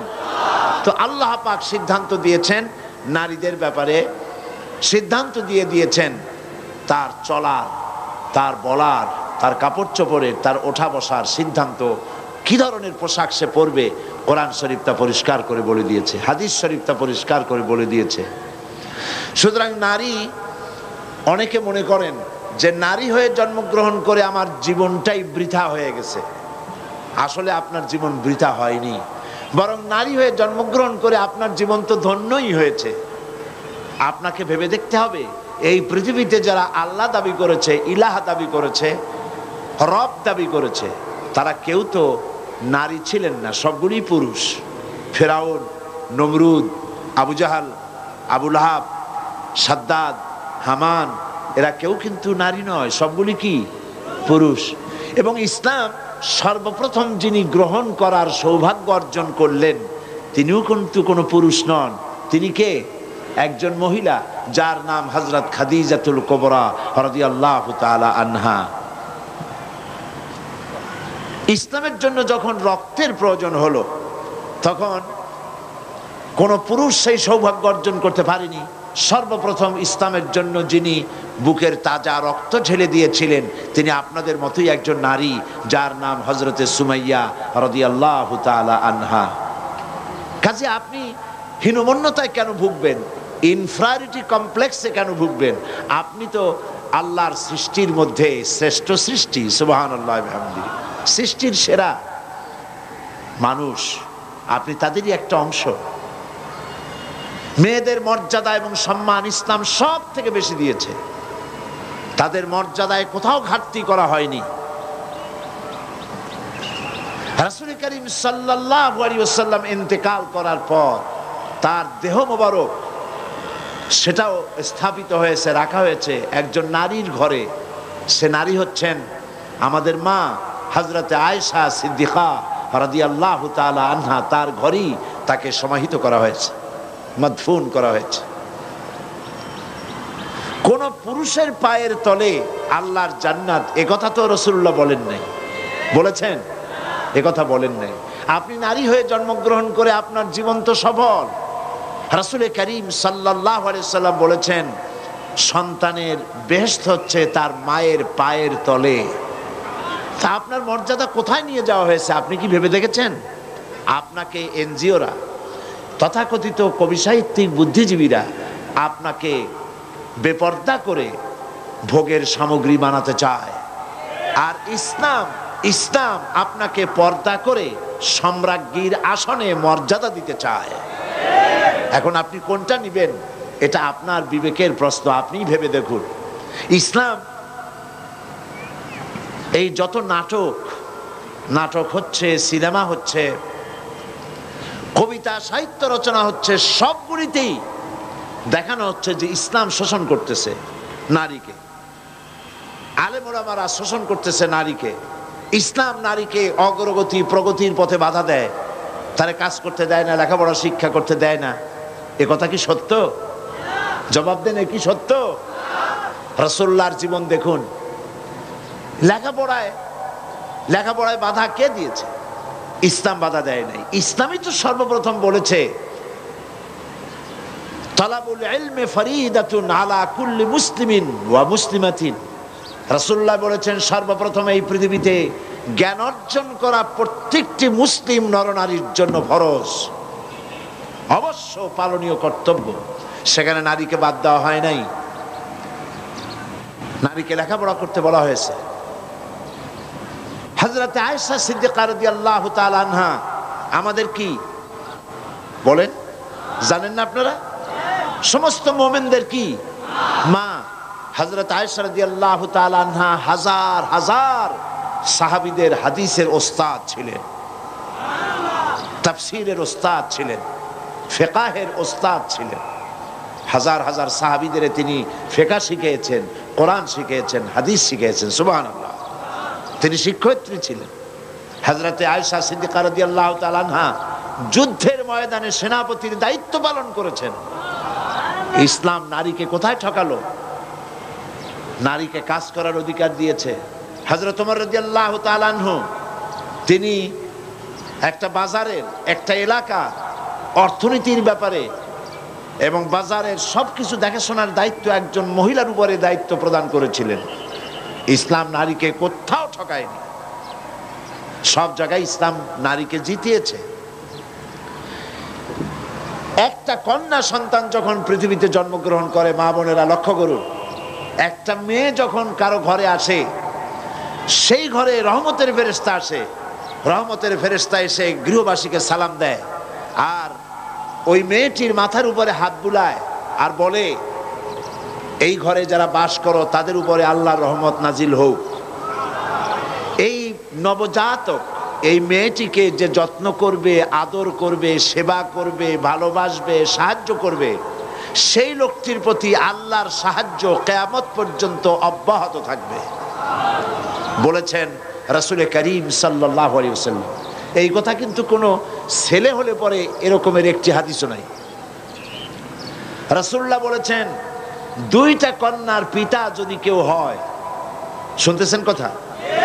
দুইটি কন্যার পিতা যদি কেউ হয়, তাহলে ওই দুই কন্যাকে যদি সে আদব শিখাতে পারে, দিন শিখাতে পারে, সৎপাত্রস্থ করতে পারে, ভালো ব্যবহার করতে পারে, কিয়ামতের দিন সেই দুই কন্যার পিতা আর আমি মুহাম্মদ সাল্লাল্লাহু আলাইহি ওয়াসাল্লাম আল্লাহর জান্নাতে পাশাপাশি অবস্থান করব। এ কথা কোনো পুত্র সন্তানের ব্যাপারে বলা হয়নি। রাসূলুল্লাহ বলেছেন, লা তুকরিহুল বানাত ফা ইন্নী আবুল বানাত। খবরদার মেয়েদেরকে গালি দিও না। আবার শুনুন, রাসূলুল্লাহ বলেছেন, খবরদার নারী জাতিকে, মেয়েদেরকে গালি দিও না, কারণ আমি মুহাম্মদ সাল্লাল্লাহু আলাইহি ওয়াসাল্লাম মেয়েদের পিতা। সুবহানাল্লাহ। হুজুরের ছেলেরা বেঁচে ছিলেন না, সব ছেলেরা মারা গিয়েছিলেন, বেঁচে ছিলেন সব মেয়েরাই। রাসূলুল্লাহ একদিনও আল্লাহর কাছে হাত তুলে দোয়া করেন নাই, আল্লাহ সব ছেলেগুলি মরে গেল, আমারে আরেকটা ছেলে দাও। একটা হাদিস নাই, একদিন এরকম দোয়া করেন নাই। ছেলে মেয়ে আল্লাহর কাছে, আল্লাহ রসুলের কাছে সমান মর্যাদা। তো ইসলাম কোথায় ঠকাইল? মা বোনেরা, ইসলাম বিদ্বেষী, ইসলামের জঘন্য দুশ্মন এনজিও এবং তাদের কর্তৃক পরিচালিত পত্রিকাগুলি বিশ্বাস করবেন না। এরা আপনাদেরকে বিভ্রান্ত করে। এরা নারী সৌন্দর্যের পক্ষে, নারীর সৌন্দর্য প্রদর্শনীর পক্ষে এরা বক্তব্য রাখে। মেয়েদের সৌন্দর্য প্রতিযোগিতা হয় না? আমাদের দেশে একবার হইতে চাইছিল, তারপর আমরা এই পল্টন ময়দানে এর বিরুদ্ধে বক্তব্য রাখছিলাম, মনে আছে? এবং আমি সেখানে বড় রকমের কথাই বলছিলাম। আল্লাহর মেহেরবানি, তারা সাহস করেনি, তারা সাহস করেনি, সৌন্দর্য প্রতিযোগিতা হয়নি। এই বুদ্ধিজীবীরাই, এই যে যারা লম্বা লম্বা কথা বলে, এই কবি সাহিত্যিকরাই, এই এক শ্রেণীর লম্পট, ওরাই নারীর সৌন্দর্য প্রতিযোগিতা তারা করে। এরপরে বাংলাদেশ গোপনে গোপনে এই সরকারের আমলে সৌন্দর্য প্রতিযোগিতা করে একটা মেয়েকে মিস বাংলাদেশ বানাইছে। দাঁড়ে নাউজুবিল্লাহ। আল্লাহ মানুষকে সৌন্দর্য দেন সেই সৌন্দর্য প্রতিযোগিতা করার জন্য নয়, তোমার খায়েশটাকে তুমি পুরুষ তোমার সৌন্দর্য প্রতিযোগিতা করো গিয়া। নারীকে নামাইছো কেন? মেয়েদেরকে সৌন্দর্য প্রতিযোগিতায় নিয়া বিচারক মণ্ডলীরা মেয়েদের শরীরের যেসব অঙ্গ প্রত্যঙ্গ মাপজোপ করে তা শয়তানেও চিন্তা করতে পারে না। এই জন্য আমি এই পল্টনে দাঁড়ায় বলছিলাম, যারা উদ্যোগী নারী সৌন্দর্য মহিলার সৌন্দর্য প্রতিযোগিতা যারা করতে চান, যারা বিচারক মণ্ডলী, তারা অন্যের মেয়েদের শরীরের যেসব জায়গা মাপেন আপনার নিজের মেয়ের ওই সব জায়গা মাপতে পারবে? লম্পট, শয়তানের সর্দার। এরা নারীকে বেইজ্জত করতে চায়, আর ইসলাম নারীকে ইজ্জত দিতে চায়। ইসলাম নারীকে বোরখা পরাইছে, ওদের খুব আপত্তি। বোরখা পরালে তো তাদের লাম্পট্য প্রবৃত্তি চরিতার্থ করার সুযোগ হয় না। এজন্য তারা সহশিক্ষা চালু করেছে, ইসলাম সহশিক্ষাকে হারাম করেছে। নারীর জন্য নারী পুরুষ একসাথে লেখাপড়া করবে না, মেয়েদের জন্য আলাদা মেডিকেল কলেজ করো, এত কিছু বানাইতে পারো মেয়েদের জন্য আলাদা। প্রত্যেক শহরে প্রত্যেকটা ডিস্ট্রিক্ট টাউনে এক একটা মেডিকেল কলেজ করো, মহিলাদের জন্য আলাদা। মহিলাদের জন্য আলাদা ইউনিভার্সিটি করো, মহিলাদের জন্য আলাদা মাদ্রাসা করো, মহিলাদের জন্য আলাদা হসপিটাল করো। তাদের পর্দা রক্ষা হবে, ডাক্তার বেশি করে হবে। মহিলাদের জন্য এমন বহু রোগ হয় মেয়েদের, যা পুরুষ ডাক্তারদের কাছে বলা তাদের জন্য অত্যন্ত লজ্জাকর। বহু মেয়ে লোক তো এমন আছে রোগ সহ্য করতে করতে মরে যায়, তবুও ডাক্তারের কাছে, পুরুষ ডাক্তারের কাছে বলে না। এজন্য মহিলা ডাক্তার বেশি প্রয়োজন। আমার দেশের টোটাল পপুলেশন এর অর্ধেক হচ্ছে নারী। যে পরিমাণ নারী সেই পরিমাণ মহিলা ডাক্তার কি প্রয়োজন অনুসারে আছে? নাই। ন্যূনতম 1 লাখে একজন মহিলা ডাক্তার নাই, 10 লাখেও একজন মহিলা ডাক্তার হবে না।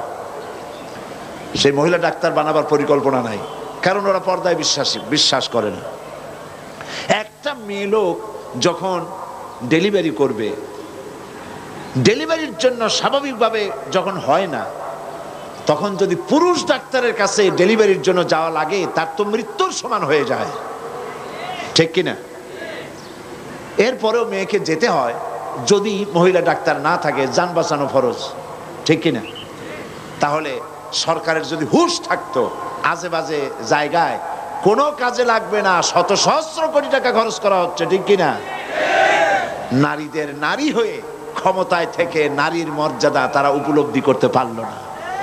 মহিলাদের জন্য আলাদা মেডিকেল কলেজ করা হলো না, আলাদা বিশ্ববিদ্যালয় বানানো হলো না। এখন আবার মেয়েরা নিজেরাই বিপদের দিকে যাচ্ছে।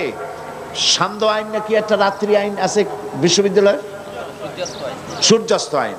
এই সূর্যাস্ত আইন মেয়েরা নিজেরা বন্ধ করতে চাচ্ছে, তারা মিছিল করতেছে। এরা কি সূর্যাস্ত আইন নাকি বাতিল করে দিয়েছে। দেখেন অবস্থাটা কি। সূর্যাস্ত আইনটা কেন হয়েছিল? মেয়েরা সন্ধ্যার পরে যেন আর হলগুলি থেকে বাইরে না যায়। হলগুলি থেকে বাইরে গেলেই সামনেই তো সরোয়ার্দী উদ্যান, প্রেম কানন, ওইখানে গাছের তলায় বসিয়া ছেলে আর মেয়ে বাকবাকুম করতে থাকে। নাউজুবিল্লাহি মিন যালিক। সূর্যাস্ত আইনটা ছিল বলে অন্তত রাতের বেলায় কিছুটা নিরাপত্তা থাকতো। এখন সে আইনও তারা তুলে ফেললো। এখন মনে হচ্ছে যেন একটা বাঁধন না, এখন বাঁধন হারা হইয়া সবগুলি বাঁধন হয়ে যাচ্ছে। এদেরকে কে রক্ষা করবে? আল্লাহ ছাড়া। এই জন্য দুশ্চরিত্রের কথায় নিজেদেরকে বিভ্রান্ত করবেন না। নারীর পর্দা করা ইসলাম ফরজ করেছে। তেঁতুল দেখলে জিহ্বায় তো পানি আসবেই, ঠিক কিনা? আগুন দেখলে ভয় তো লাগবেই, সাপ দেখলে ভয় লাগবে, আগুনের কাছে জমাট ঘি থাকলে গলে যাবেই। পাশাপাশি নারী এবং পুরুষ, পরনারী পরপুরুষ একত্রিত হলে একের প্রতি অপরের আকর্ষণ সৃষ্টি হবেই, এটাই স্বাভাবিক। এই আকর্ষণকে যারা অস্বীকার করে, হয় সে নপুংসক না হয় মিথ্যেবাদী, ঠিক কিনা? এখন নারী এবং পুরুষ দুটোই শক্তি, দুটাই কি বলেন না কেন? শক্তি। এই দুই শক্তি দুই জায়গায় অবস্থানের কথা ইসলাম বলেছে। কিন্তু ইসলাম বিরোধী নেতৃবৃন্দরা তারা মনে করেছেন দুই শক্তি দুই জায়গায় থাকিয়া যদি এইরকম চলে, দুই শক্তি যদি মিলাই দেই তাহলে আরো জোরে চলবে। যেমন স্টিমার চলে আগুন আর পানি দিয়া। এখন একজন নেতা গিয়ে দেখলো যে আগুন আর পানি মাঝখানে আছে একটা পার্টিশন লোহার, আগুন আর পানি দুই দিকে থাকিয়া জাহাজ চলতেছে প্রতি ঘন্টায় 20 নটিক্যাল মাইলে। এখন আমি যদি মাঝখান থেকে পার্টিশন তুলে দিয়ে আগুন আর পানি মিলাই দিতে পারি তাহলে 40 নটিক্যাল মাইলে চলবে জাহাজ।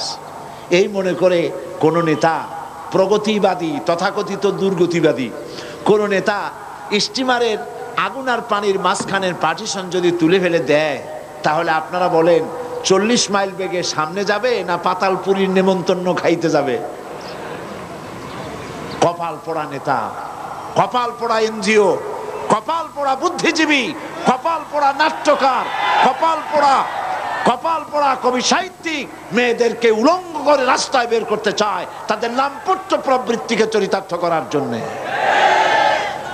তোমরা কি আল্লাহর চাইতে বেশি বোঝো? তোমরা কি আল্লাহর চাইতে বেশি বোঝো? তোমরা কি রাসূলের চাইতে বেশি বোঝো? ইসলাম নারী এবং পুরুষকে আলাদা করেছে আলাদা জায়গায় থাকার জন্য, নারীর অধিকার নষ্ট করার জন্য নয়। নারীর অধিকার ইসলাম দিয়েছে, বিবাহের ব্যাপারে নারীকে অধিকার দেওয়া হয়েছে। মেয়ের অমতে বিয়ে দিতে পারবেন না। আপনি বাপ এবং মা হওয়া সত্ত্বেও ফোর্স খাটিয়ে মেয়েকে বিবাহ দিতে পারবেন না। মেয়ে যদি বলে এই পুরুষকে আমি গ্রহণ করব না, আপনি জোর করে বিবাহ দিতে পারেন না। নারীর এই অধিকার কে দিয়েছে? কোন ধর্ম দেয় নাই, ইসলাম দিয়েছে। এমনকি বাল্য বিবাহ আপনি করাই দিলেন, কিন্তু মেয়ে যখন বড় হলো তারপরে যদি স্বামী তার পছন্দ না হয় তাহলে কি হবে? হাদিস শুনুন, আবু দাউদ শরীফে আসছে, এক যুবতী নারী রাসূল কারীম সাল্লাল্লাহু আলাইহি ওয়াসাল্লামের খেদমতে হাজির হলেন। মহিলা এসে বললেন, ইয়া রাসূলুল্লাহ, আমার ছোট্ট অবস্থা আমার মা বাপ আমাকে একটা পুরুষের সঙ্গে বিয়ে দিয়েছিল। আমার তখন বিবাহের জ্ঞান, পুরুষ সম্পর্কিত কোনো অভিজ্ঞতা, কোনো জ্ঞান আমার ছিল না। বিয়ে হওয়ার পরে আমার যখন বয়স হয়েছে, এখন দেখছি যে এই পুরুষ আমার পছন্দ নয়, আমি এখন কি করতে পারি? রাসূলুল্লাহ বললেন, এটা তোমার ইখতিয়ার, ইচ্ছে করলে বিয়ে রাখতেও পারো, ইচ্ছে করলে বিবাহ ভঙ্গও করতে পারো। সুবহানাল্লাহ বলবেন না? এর থেকে অধিকার দেবে এনজিওরা, দেবে লম্পটেরা? অধিকার আল্লাহ এবং রাসূল যা দিয়েছে তার থেকে অতিরিক্ত অধিকার কারো দেওয়ার ক্ষমতা নাই। নারীকে বিবাহ করার, স্বামী চয়েস করার, তালাক দেওয়ার সবটা অধিকার ইসলাম দিয়েছে। এরপরে তারা বলে কি, আল্লাহ নিজেই নারীকে ঠকাইছে। কত বড় শয়তান চিন্তা করতে পারেন? আল্লাহ নাকি নারীকে ঠকাইছে। কিভাবে? একজন নাট্যকার তো বলেই ফেলেছে আল্লাহ অঙ্কে কাঁচা। নাউযুবিল্লাহি মিন যালিক।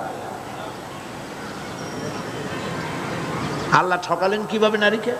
কয় যে একটা ছেলে সমান দুইটা মেয়ে, দুইটা মেয়েতে বাপের যে সম্পত্তি পাবে একটা ছেলেতে তাই পাবে। তাহলে ইসলাম তো আল্লাহ নিজেই তো মেয়ে লোককে ঠকাই দিল। কপাল পোড়া। দুনিয়ার সব বোঝে, কোরআনের জ্ঞান নাই। পণ্ডিত, তবে মূর্খ পণ্ডিত। কি পণ্ডিত? মূর্খ পণ্ডিত। কোরআনের জ্ঞান নাই, কিচ্ছু নাই, জিরো। কোরআন জানো না, কিচ্ছু জানো না, আল্লাহর কাছে কোনো দাম নাই। মুসলমান দাবি করতে চাও, কোরআন বুঝতে হবে, ঠিক কিনা? কোরআন বুঝতে হবে। তুমি বুদ্ধিজীবী হয়েছো, তাতে কি হয়েছে? তোমার চাইতে বড় বুদ্ধিজীবীর নাম হলো শয়তান। সবচাইতে বড় বুদ্ধিজীবী কে? শয়তান। সে বুদ্ধি দিয়ে আর্গুমেন্ট করছিল আল্লাহর সামনে, তারপর হয়েছে কি? শয়তান হয়ে গেছে। আল্লাহ রাব্বুল আলামিন কোরআন শরীফের ভেতরে তিনি মেয়েদের ব্যাপারে ছেলের চাইতে এক ভাগ কম দিলেন কেন? প্রশ্ন। জবাব হচ্ছে এই, মেয়ে এবং ছেলে, মেয়ে অনেক জায়গা থেকে তার পাওয়ার জন্য জায়গা করে দেওয়া হয়েছে। মেয়ে বাপের সম্পত্তিতে পাবে, মায়ের সম্পত্তিতে পাবে, ছেলের সম্পত্তি থেকে পাবে, ভাইয়ের সম্পত্তি থেকে পাবে, স্বামীর সম্পত্তি থেকে পাবে, স্বামীর কাছ থেকে মহারানা পাবে। মোট 8 জায়গা থেকে নারীর পাওয়ার জায়গা 8টা পয়েন্ট, 8টি জায়গা থেকে মেয়েরা পাবে, আর ছেলে পাবে শুধু পিতার কাছ থেকে। তাহলে কে জিতলো, ছেলে না মেয়ে? মেয়েকে জিতানো হয়েছে। তলায় দেখতে হবে, ভাষা ভাষা দেখলে হবে না, গভীরে যেতে হবে। তো বাপের সম্পত্তিতে একটুখানি কম মেয়েকে দেওয়া হলো কেন? তা দেওয়া হয়েছে এই কারণে যে সমস্ত খরচ তো ছেলেরই হয়, পুরুষেরই সব খরচা। স্ত্রী যদি কোটি কোটি টাকার মালিক হয়, তার কোনো খরচ নাই। খরচ কার? ছেলের, স্বামীর খরচ। সমস্ত খরচই হচ্ছে ছেলের, মেয়ের কোনো খরচ নাই। এরপরে দেখুন, যদি সমান ভাগ করে দেওয়া হতো, তাহলে স্ত্রী স্বামী এই সম্পত্তিটা বিক্রি করে চলে যেত, তাহলে বাপের বাড়ি আর কিছু নাই। এখন যদি এই স্ত্রী তালাক প্রাপ্ত হয় অথবা বিধবা হয়, তাহলে দাঁড়াবে কোথায়? দাঁড়াবে আর কোনো জায়গা থাকবে না। এই জন্য ভাইকে একটা ভাগ আল্লাহ পাক বেশি দিয়ে দিলেন। তোমার এই বোনটা যদি তালাক প্রাপ্ত হয় অথবা বিধবা হয়, তাহলে এর দায় দায়িত্ব তোমাকে বহন করতে হবে, যার জন্য একটু বেশি তোমার দেওয়া হইল। আল্লাহর বিচারের চাইতে তুমি বেশি বোঝো। এরপরে মেয়েদেরকে মহারানা দেওয়া হচ্ছে, বাপের কাছ থেকে পাইছে, মায়ের কাছ থেকে, ছেলের কাছ থেকে, স্বামীর কাছ থেকে। এরপরে মহারানা। মহারানা দেওয়া সুন্নত নয়, নফল নয়। ওয়াতুহুন্না উজুরাহুন্না ফারিদা।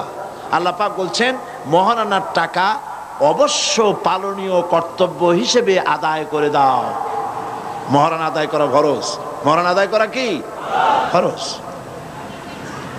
এই ফরজ দায়িত্ব যারা পালন করে না, স্ত্রীও মাফ করে নাই, স্বামীও দায়িত্ব পালন করে নাই। যদি এমনটি হয়, আর যদি স্ত্রী মাফই না করে, কিয়ামতের দিন স্বামীকে জেনাকারের কাতারে দাঁড়াতে হবে, নাউজুবিল্লাহ। মহারানার টাকা আদায় করতেই হবে। এখন কোরআন বলছে মহারানার টাকা তুমি তাকে দিলা, সে টাকা দিয়ে ব্যবসা করলো, কোটি কোটি টাকার মালিক হয়ে গেল। তুমি যদি পর্বত সমতুল্য সম্পদ তোমার স্ত্রীকে দাও, কণা মাত্র ফিরাইয়া নিও না।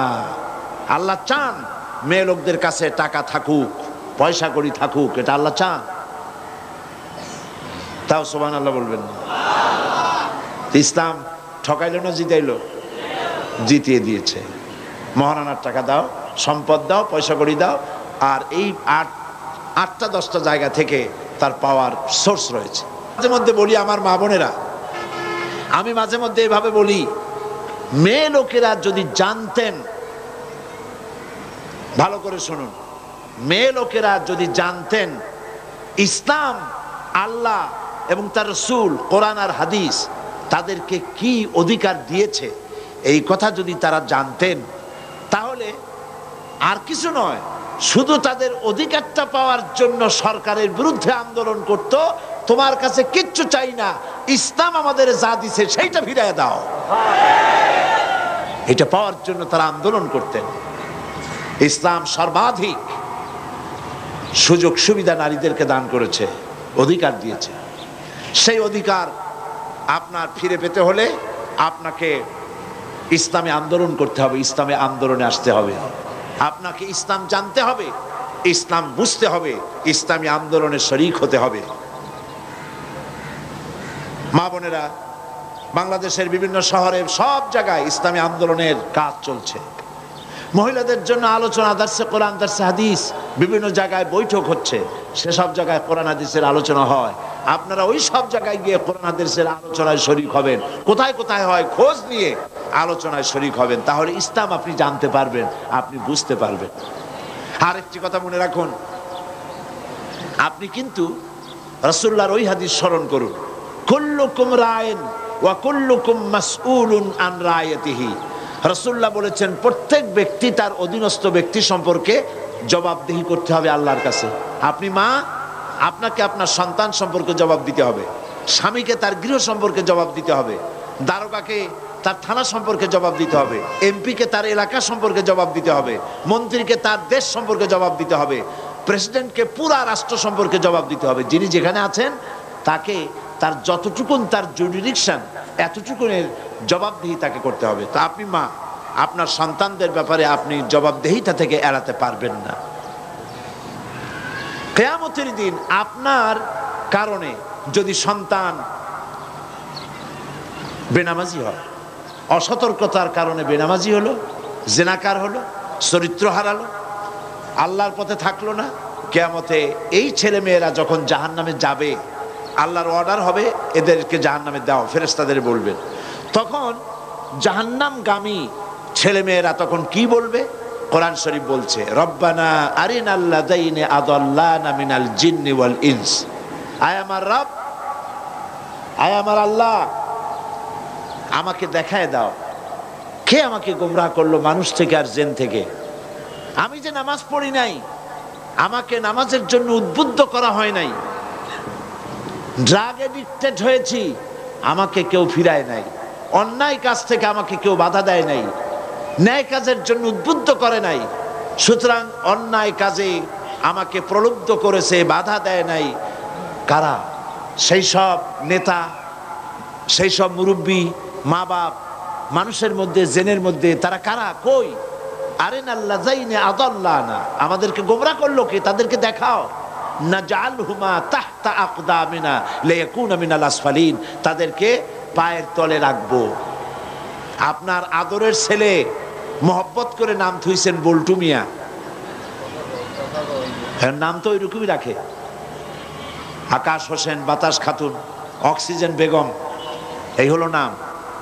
এই আদর করে যে সব নাম রেখেছেন আপনার ছেলের আর মেয়ের, ওরা কিন্তু কিয়ামতে আপনাকে পাড়াইতে চাবে, পায়ের তলে রাখতে চাইবে, আল্লাহ বলেছেন কোরআন শরীফের মধ্যে। সেই জন্য আপনার দায়িত্ব হচ্ছে আপনার ছেলেকে, আপনার মেয়েকে দ্বীনের পথে পরিচালিত করা, ছোট্ট অবস্থা থেকে কোরআন শিখানো, ইসলাম শিখানো। এমনকি আপনি যে প্রাইভেট টিচার রাখবেন বাড়িতে, আপনাকে জানা দরকার এই টিচার কোন আন্দোলন করে, কার সাথে জড়িত, কি কাজ করে, সে ইসলামের সাথে না ইসলাম বিরোধী, সে নামাজি কিনা, বেনামাজি এবং ইসলাম বিরোধী কোনো আন্দোলনের সাথে জড়িত আছে। এমন ছেলেকে যদি আপনার ছেলে মেয়ের প্রাইভেট টিউটার হিসেবে রাখে, আপনার ছেলেটাকে, মেয়েটাকে নষ্ট করে দেবে। আপনার ছেলে মেয়েকে কিন্ডারগার্টেন স্কুলে দিবেন, আপনাকে ভাবতে হবে এই কিন্ডারগার্টেন স্কুলে শুধু ইংরেজি শিখাইলেই হলো না, সেখানে আরবি শেখানো হয় কিনা। কিয়ামতের দিন যদি আপনার প্রশ্ন করা হয় কোরআন বোঝো নাই কেন, তাহলে জবাবে যদি বলেন কোরআন আমার মাদার ল্যাঙ্গুয়েজ না, এই জন্য কোরআন বুঝি নাই, ফেরেশতারা জিজ্ঞেস করবে, আচ্ছা কোরআন তোমার মাদার ল্যাঙ্গুয়েজ না বলে কোরআন বোঝো নাই, ইংরেজি তোমার কোন দেশি ফাদার ল্যাঙ্গুয়েজ? এইটা তো খুব বুঝছো। ছোট্ট বাচ্চাকে ইংরেজি শিখাবার জন্য লক্ষ লক্ষ টাকা খরচ করেন, কোরআন শিখাবার ব্যাপারে চেষ্টা করেন নাই, আপনি দায়ী হবেন না? এগুলি চিন্তা করতে হবে। সুতরাং কিন্ডারগার্টেন স্কুলে দিতে গিয়ে আপনাকে খুঁজতে হবে কোন কিন্ডারগার্টেন স্কুলে আপনার বাচ্চাকে নামাজ শেখানো হবে, ইসলাম শেখানো হবে, সালাম শেখানো হবে, মা বাপের প্রতি আদব করা শেখানো হবে। সেইটা খুঁজে খুঁজে সেখানে দিবেন, বহু টাকা খরচ করে। ইংরেজি ভাষা শেখার জন্য পাগল হলে চলবে না। তার অর্থ এই নয় যে আমি আপনাদেরকে ইংরেজি শিখতে নিষেধ করছি, তা না। ইংরেজি আপনি শিখুন, আপনার ছেলেকেও শিখান, মেয়েকেও শিখান, আপনিও শেখেন, কোনো অসুবিধা নাই। ইন্টারন্যাশনাল ল্যাঙ্গুয়েজ ইংলিশ শিখতে হবে, কিন্তু তার অর্থ এই নয় যে আপনি কোরআন হাদিস বিবর্জিত হয়ে যাবেন, আল্লাহর দ্বীন শিখবার পথ আপনি রাখবেন না। আর বাচ্চা অবস্থা থেকে যদি না শিখান তো শিখবি কি করে, ঠিক কিনা? দেখেন, রবীন্দ্রনাথের গান শিখাবার জন্য, শ্যামা সঙ্গীত শিখাবার জন্যে, সারেগামা, পাদানিসা, বাবা নানা, খালু মামা, এইসব সারেগামা শেখাবার জন্য মাস্টার রাখা হয় বাড়িতে। সপ্তাহে 3 ঘন্টা ক্লাস করে, বেতন তার 10,000 টাকা। আর কোরআন শরীফ শিখাইতে যিনি আসবেন, বেতন 500 টাকা। সপ্তাহে প্রত্যেক দিন আসতে হবে, 1 ঘন্টা করে পড়ায় যাবে, 500 টাকা বেতন, 6 মাসের বাকি। তো এতে তো কোরআন শেখা হবে না, শেখা হবে আনাকুম জানাকুম, ঠিক কিনা? কপাল পোড়া। কি পোড়া? কপাল পোড়া। সেই জন্য মা বোনদের বলবো, সন্তানদেরকে ছোট্ট অবস্থা থেকে কোরআন শিখান, হাদিস শিখান, চরিত্র শিখান, দ্বীন শিখান, ঈমান শিখান। মেয়ে যখন একটু বড় হয়েছে, 4 বছর 5 বছর বয়স হয়ে গেছে, আর হাফ প্যান্ট পরাবেন না, ওকে সালোয়ার পরান, কামিজ পরান। 6-7 বছর বয়স হয়েছে, 8 বছর বয়স হয়ে গেছে, চাদর পরান, শরম শিখান। মেয়েটা বাধ্যগত হবে। আর যদি 10-12 বছর, 13-14 বছর, 15-16 বছর বয়স হয়ে গেছে, জিন্সের প্যান্ট, গেঞ্জি আর শার্ট পরে রাস্তায় নামতেছে, মাথায় বব কাটিং দিয়ে, আপনি কথাও কর না, বেশি দূর যাওয়া লাগবে না, অল্প সময়ের মধ্যে মেয়ে আপনার বাঁধন হারা হয়ে বাঁধনের তালিকায় খাতায় নাম লেখাবে। এই জন্য কন্ট্রোল করার দায়িত্ব আপনার, ঠিক কিনা? আপনার দায়িত্ব, আপনি আপনার মেয়েকে কন্ট্রোল করুন। ছোট্ট অবস্থাতে করতে হবে। বাঁশের কঞ্চি হয়, এই কঞ্চিগুলি নরম থাকে, বাঁশের জন্ম অবস্থায় নরম থাকে, তখন যেমন খুশি তেমন ঘুরানো যায়। কিন্তু বাঁশ যখন বড় হয়ে যায়, যখন পেকে যায়, তখন তাকে আর বাঁকা করা যায় না। বাঁশ বাঁকা করতে গেলে ঠাস ঠাস করে গিরা ফাটিয়া আপনার সোয়াল শুদ্ধ উড়ায় ফেলবে। এই জন্য বাচ্চা অবস্থা থেকে তাকে কন্ট্রোল করেন, বড় হয়ে গেলে আর পারবেন না। ছেলে বলবে, মা বুড়ি মানুষ তুমি বুঝবা কি, এখন মডার্ন যুগ, পাঙ্কের যুগ। ছেলেরা এখন শুধু মেয়েরাই নাকে ফুল পরে না, ছেলেরাও নাকে ফুল পরা আরম্ভ করছে।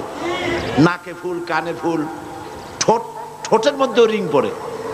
আমি ইউরোপে আমেরিকায় দেখছি ছেলেরা ঠোঁটে, জিহ্বায়, নাভিতে বড় বড় রিং পড়েছে, কানের মধ্যে, নাকের মধ্যে। মাথার চুল চতুর্দিক দিয়ে কামাইয়া মাথার উপরে তালপট্টির দ্বীপের মতো বানাইছে।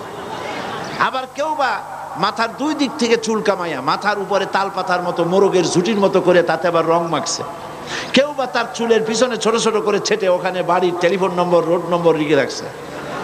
আমি বলছি, শয়তানে যদি এই দৃশ্য দেখে, শয়তান শুধু কানবে আর বলবে, আমি শয়তান হয়েছিলাম কি কাজে? এগুলি তো মারাত্মক শয়তান। পুরুষ চুলের অবস্থা দেখলে অস্থির হয়ে যেত, কি চুল! টিভি এবং ছবিতে এই সমস্ত জিনিস দিয়ে মানুষকে উৎসাহিত করা হচ্ছে। পুরুষ মানুষ মেয়ে লোকের মতো লম্বা লম্বা চুল রাখা, মাথায় ঝাঁকুনি দিয়ে চিৎকার হয়ে পড়তেছে, সব মাইকেল জ্যাকসন হতে চায়। আজীব তামাশা। এই জন্য মা হিসেবে আপনার দায়িত্ব হচ্ছে আপনার সন্তানকে ভালো বানানো, ছেলে এবং মেয়েকে কন্ট্রোল করা, এই দায়িত্ব আপনার। আপনার স্বামীকে ভালো বানাবার দায়িত্ব আপনার। আপনি চেষ্টা করুন, চেষ্টা করলে কি না হয়, চেষ্টা করুন সন্তানকে ভালো বানাবা, তাহলে কিয়ামতের দিন আল্লাহর কাছে জাযা লাভ করতে পারবেন, পুরস্কৃত হবেন। মা বোনেরা, দেশ আজ এক মহা সংকটকাল অতিক্রম করতে যাচ্ছে। এদেশে ইসলাম টিকে থাকবে কি থাকবে না তার এক প্রশ্ন এসে দাঁড়িয়েছে। এই কঠিন সময় মা বোনদের বিরাট ভূমিকা রয়েছে। সেই ভূমিকা আপনি বুঝুন, সেই ভূমিকা পালনের জন্য এগিয়ে আসুন। ইসলাম বোঝার জন্য সর্বপ্রথম আমি বলেছি, কোরআন শরীফ পড়ুন। কোরআন শরীফের তাফসীর এই দোকানগুলিতে পাওয়া যাবে। আপনারা যাওয়ার সময় কেউ খালি হাতে যাবেন না, দোকানগুলিতে যাবেন। আমি পুরুষদের বলে দেব, অনুরোধ করব, কোন পুরুষ, আমি মোনাজাত করে দেওয়ার পর কোন পুরুষ যেন দোকানগুলিতে যাবেন না। ওখানে মা বোনেরা কেনাকাটা করতে যাবেন। আপনারা আপনাদের পছন্দ মতো বইপত্র কিনে নেবেন, তাফসীর কিনবেন। তাফহিমুল কোরআন, সারা বিশ্বে পরিচিত তাফহিমুল কোরআন আপনারা কিনবেন। ফি জিলালিল কোরআন, সৈয়দ কুতুব শহীদ রহমতুল্লাহ আলাইহির লেখা তাফসীর বেরিয়েছে। আলহামদুলিল্লাহ বলেন। মাত্র 3000 টাকায় 22 খণ্ড আপনি ঘরে নিয়ে তেলাওয়াত করে জীবন ধন্য করতে পারেন। এখানে পাওয়া যাবে ইসলামের বইপত্র, হাদিস, কিতাব, ইসলামী সাহিত্য দিয়ে ভরা। 5 টাকা থেকে শুরু করে 3000, 5000 যা দাম হয় আপনারা খরিদ করে নিয়ে যান। বাড়িতে প্রত্যেক মাসে অন্তত একবার বসেন, প্রতি সপ্তাহে বলি না, প্রতি মাসে অন্তত একবার ছেলে মেয়ে স্বামী সব এক জায়গায় বসে কোরআন এবং হাদিস সম্পর্কে আলোচনা করে ইসলামী জ্ঞান চর্চা করুন। যদি এই চর্চা না করেন, কলসি কিন্তু কোনো সময় খালি থাকে না। কলসি খালি থাকে, কি থাকে? পানি না থাকলে বাতাস, হয় পানি থাকবে না হয় বাতাস থাকবে, কলসি কখনো শূন্য থাকে না। কাজে আপনার ঘর কিন্তু কখনো শূন্য থাকবে না, হয় ইসলাম থাকবে না হলে শিরক আর বিদআত ঢুকবে, ঠিক কিনা? কাজে আপনার দায়িত্ব হচ্ছে শয়তানকে ফিরানো। যাদের বাড়িতে ডিশ অ্যান্টিনা আছে, আল্লাহর রাস্তায় লাইনকে কেটে দেন। ডিশ অ্যান্টিনা দিয়া হিন্দুস্তানের পচা ছবিগুলি দেখে আপনার ছেলে আপনার মেয়ের চরিত্র ভালো হবে না। বলেন আমার এই কথা ঠিক কিনা? লজ্জা হওয়া উচিত। পিতা, মা এবং তার সন্তান এক জায়গায় বসে ইন্ডিয়ান ছবি কেমনে দেখে, যেই সব ছবির মধ্যে উলঙ্গ নাচ, জড়াজড়ি, ঢলাঢলি ইত্যাদি ছবি, সেই সব ছবি মেয়েকে, যুবতী মেয়েকে, যুবক ছেলেকে সাথে নিয়ে কোনো পিতা যদি এই সব ছবি দেখে, তাহলে ওই পিতামাতা নিজেই তার ছেলে আর মেয়েকে লজ্জাহীন, বেহায়া, বেশরম নিজেই বানাই দিল। আপনার বাড়িতে যদি ডিশ এন্টিনা থাকে, আল্লাহর হস্তে লাইন বিচ্ছিন্ন করে দেন। যদি আপনার ঘরটাকে ইসলামের ঘর বানাতে চান, তা না হলে পারবেন না। আপনি তাবলিগি জামাতের সেল্লাও দেবেন, পীর মুরিদিও করবেন, নামাজও পড়বেন, ওয়াজও শুনবেন, আর বাড়িতে ডিশ এন্টিনা থাকবে, বেপর্দা থাকবে, তো আপনার রোগ তো ভালো করবে এমন ডাক্তার দুনিয়ায় পয়দা হয়নি। অবশ্য একজন ডাক্তার আছে, তার নাম বলবো, তার নাম আজরাইল, তার নাম মালাকুল মউত আজরাইল। উনি ভালো চিকিৎসা করতে পারবেন সময় মতো, এর আগে কেউ পারবে না। রোগ হয়েছে ডাক্তার বলে ওষুধ খাও, জ্বর হয়েছে খুব মারাত্মক, ঠান্ডা ঠান্ডা খাইও না। আপনি জ্বরও হয়েছে, ঔষধও খাচ্ছেন, আর ফ্রিজের পানিও খাইতেছেন, জম্মের খাওয়া, কুপত্য খাচ্ছেন, আপনার রোগ ভালো হবে? বলেন ভালো হবে? তো আপনার তাবলিগি জামাত করার লাভ কি? সেল্লা দেওয়ার লাভ কি? ওয়াজ শোনার লাভ কি? ইসলামী আন্দোলন করার লাভ কি? নামাজ রোজা করার লাভ কি? যদি ঘরের মধ্যে ডিশ এন্টিনা থাকে, সিনেমা যদি সমানে দেখেন পাইকারি ধরে, রাত দিন 24 ঘন্টা সিনেমা আর সিনেমা। সিনেমা কোনো খারাপ জিনিস নয়, খারাপ বানানো হয়েছে, ঠিক কিনা? সিনেমা আপনি তো দেখতেই পারেন। দ্য মেসেজ একটা ছবি আছে, আমি প্রথম যেদিন এই দি মেসেজ ছবিটা দেখেছি, গুলশানের একজনের বাড়িতে বহু বছর আগে, আমার বন্ধু মৌলানা সৈয়দ কামারউদ্দিন জাফরি সাহেব এবং আমি আরো কিছু লোকজন জীবনের প্রথম এই ছবিটা দেখলাম, দ্য মেসেজ।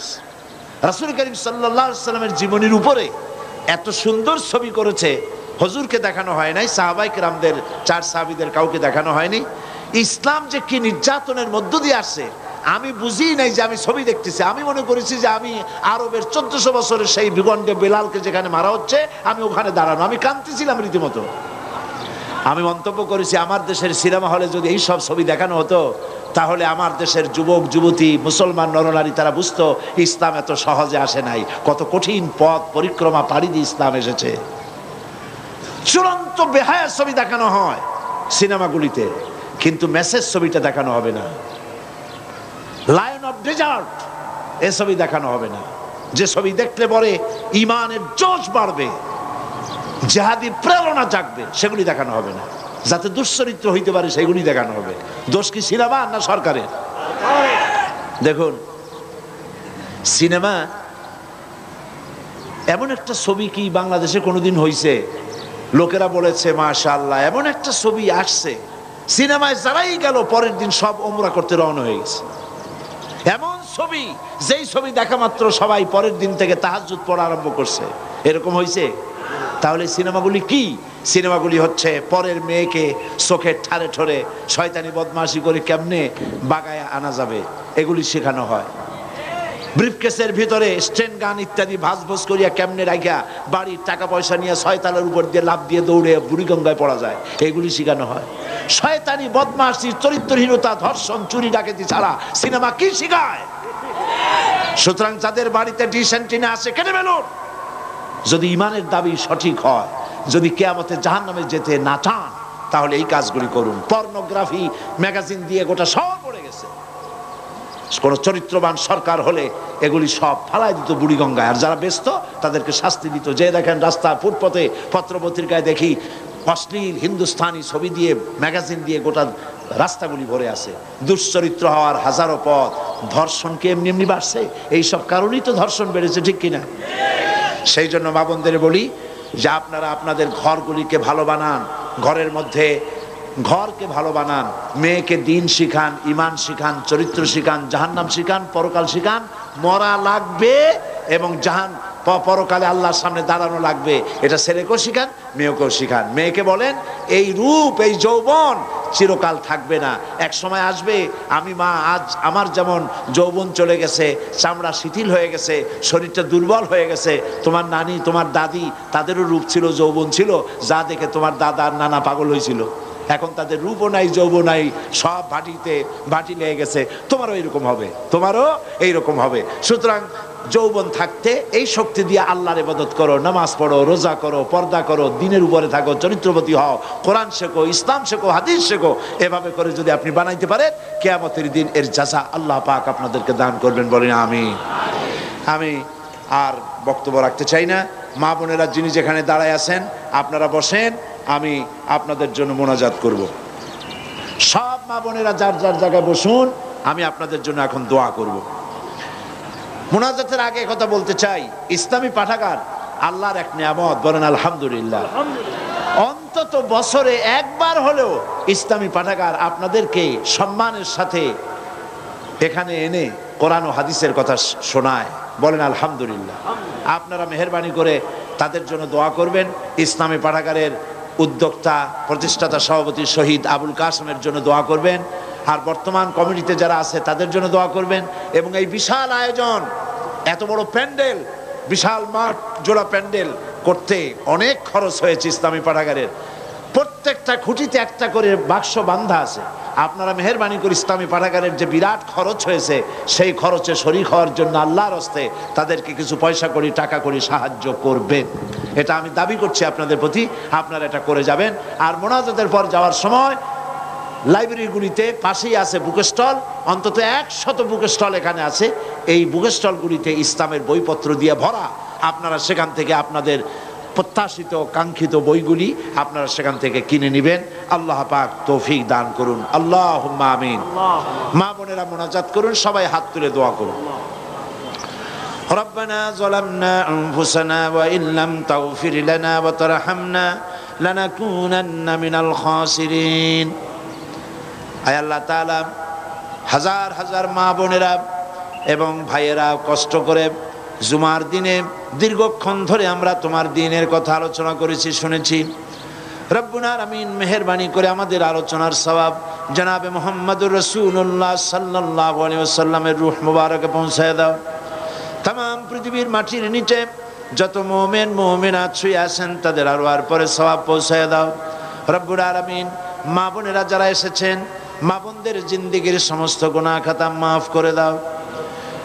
রব্বুল আলামিন মা বোনদের এমন জীবন যাপন করার তৌফিক দাও যাতে করে কিয়ামতের দিন হযরত আবু বকর, হযরতে আয়েশা, হযরতে খাদিজা, হযরত ফাতেমা তাদের সঙ্গে হাসর নসিব হয়ে যায়।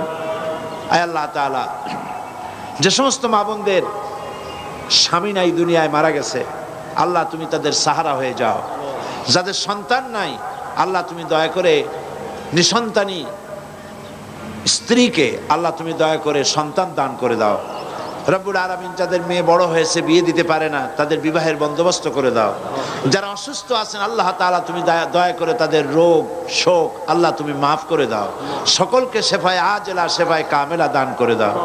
আল্লাহ তাআলা তুমি আমাদেরকে যেসব সন্তান সন্ততি দান করেছো, সমস্ত সন্তান সন্ততিদেরকে দিনদার, ইমানদার, পরেজগার বানায় দাও। রব্বুল আলামিন যে সমস্ত স্বামী স্ত্রীর মধ্যে মনোমালিন্য আছে তাদের মধ্যে তুমি মহব্বত পয়দা করে দাও, ভালোবাসা পয়দা করে দাও। আল্লাহ তাআলা তুমি দয়া করে আজকের এই মাহফিল তোমার দরবারে মঞ্জুর করে নাও। আজকের মাহফিলের শেষ দিন, এই শেষ দিনের মাহফিলকে তোমার দরবারে আল্লাহ পাক তুমি দয়া করে কবুল করে নাও। আমি কয়েক সেকেন্ড আপনাদের জন্য ছেড়ে দিচ্ছি। জুমার দিন দোয়া কবুল হবে। মা বোনেরা মাথা নিচু করে চক্ষু বন্ধ করে আপনারা আপনাদের নিজেদের ব্যথা, নিজেদের দুঃখ কষ্টের কথা নিজেদের ভাষায় আল্লাহর কাছে বলুন।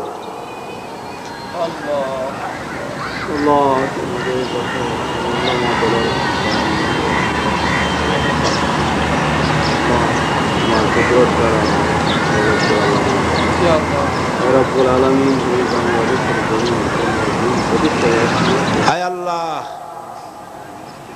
মা বোনেরা ভাইয়েরা যেসব মনের ব্যথা এবং কষ্ট তোমার কাছে আরজি পেশ করেছে, সকলের দিলের দুঃখ দূর করে দাও, দিলের কষ্ট দূর করে দাও।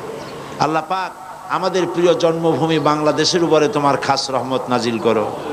এই দেশে যে জুলম চলতেছে সেই জালিমদের হাত থেকে আল্লাহ পাক তুমি মজলুমদেরকে হেফাজত করো। আল্লাহ তাআলা বাংলাদেশকে ইসলামী রাষ্ট্রে পরিণত করে দাও। কোরআন সুন্নাহর আইন এখানে প্রতিষ্ঠিত হতে পারে সে সুযোগ তুমি করে দাও। রব্বুল আলামিন গোটা পৃথিবীর বুকে মুসলমানদের উপরে তুমি রহমত নাজিল করো, আমাদের সকলের দিলের নেক আশা তুমি পূরণ করো। রব্বানা তাকাব্বাল মিন্না ইন্নাকা আনতাস সামিউল আলিম ওয়া তুব আলাইনা ইন্নাকা আনতাত তাওয়াবুর রহিম। সুবহান রাব্বিকা রাব্বিল ইজ্জাতি আম্মা ইয়াসিফুন ওয়া সালামুন আলাল মুরসালিন والحمد لله رب العالمين واجعل آخر كلمتنا عند الموت لا إله إلا الله محمد رسول الله. السلام عليكم ورحمة الله.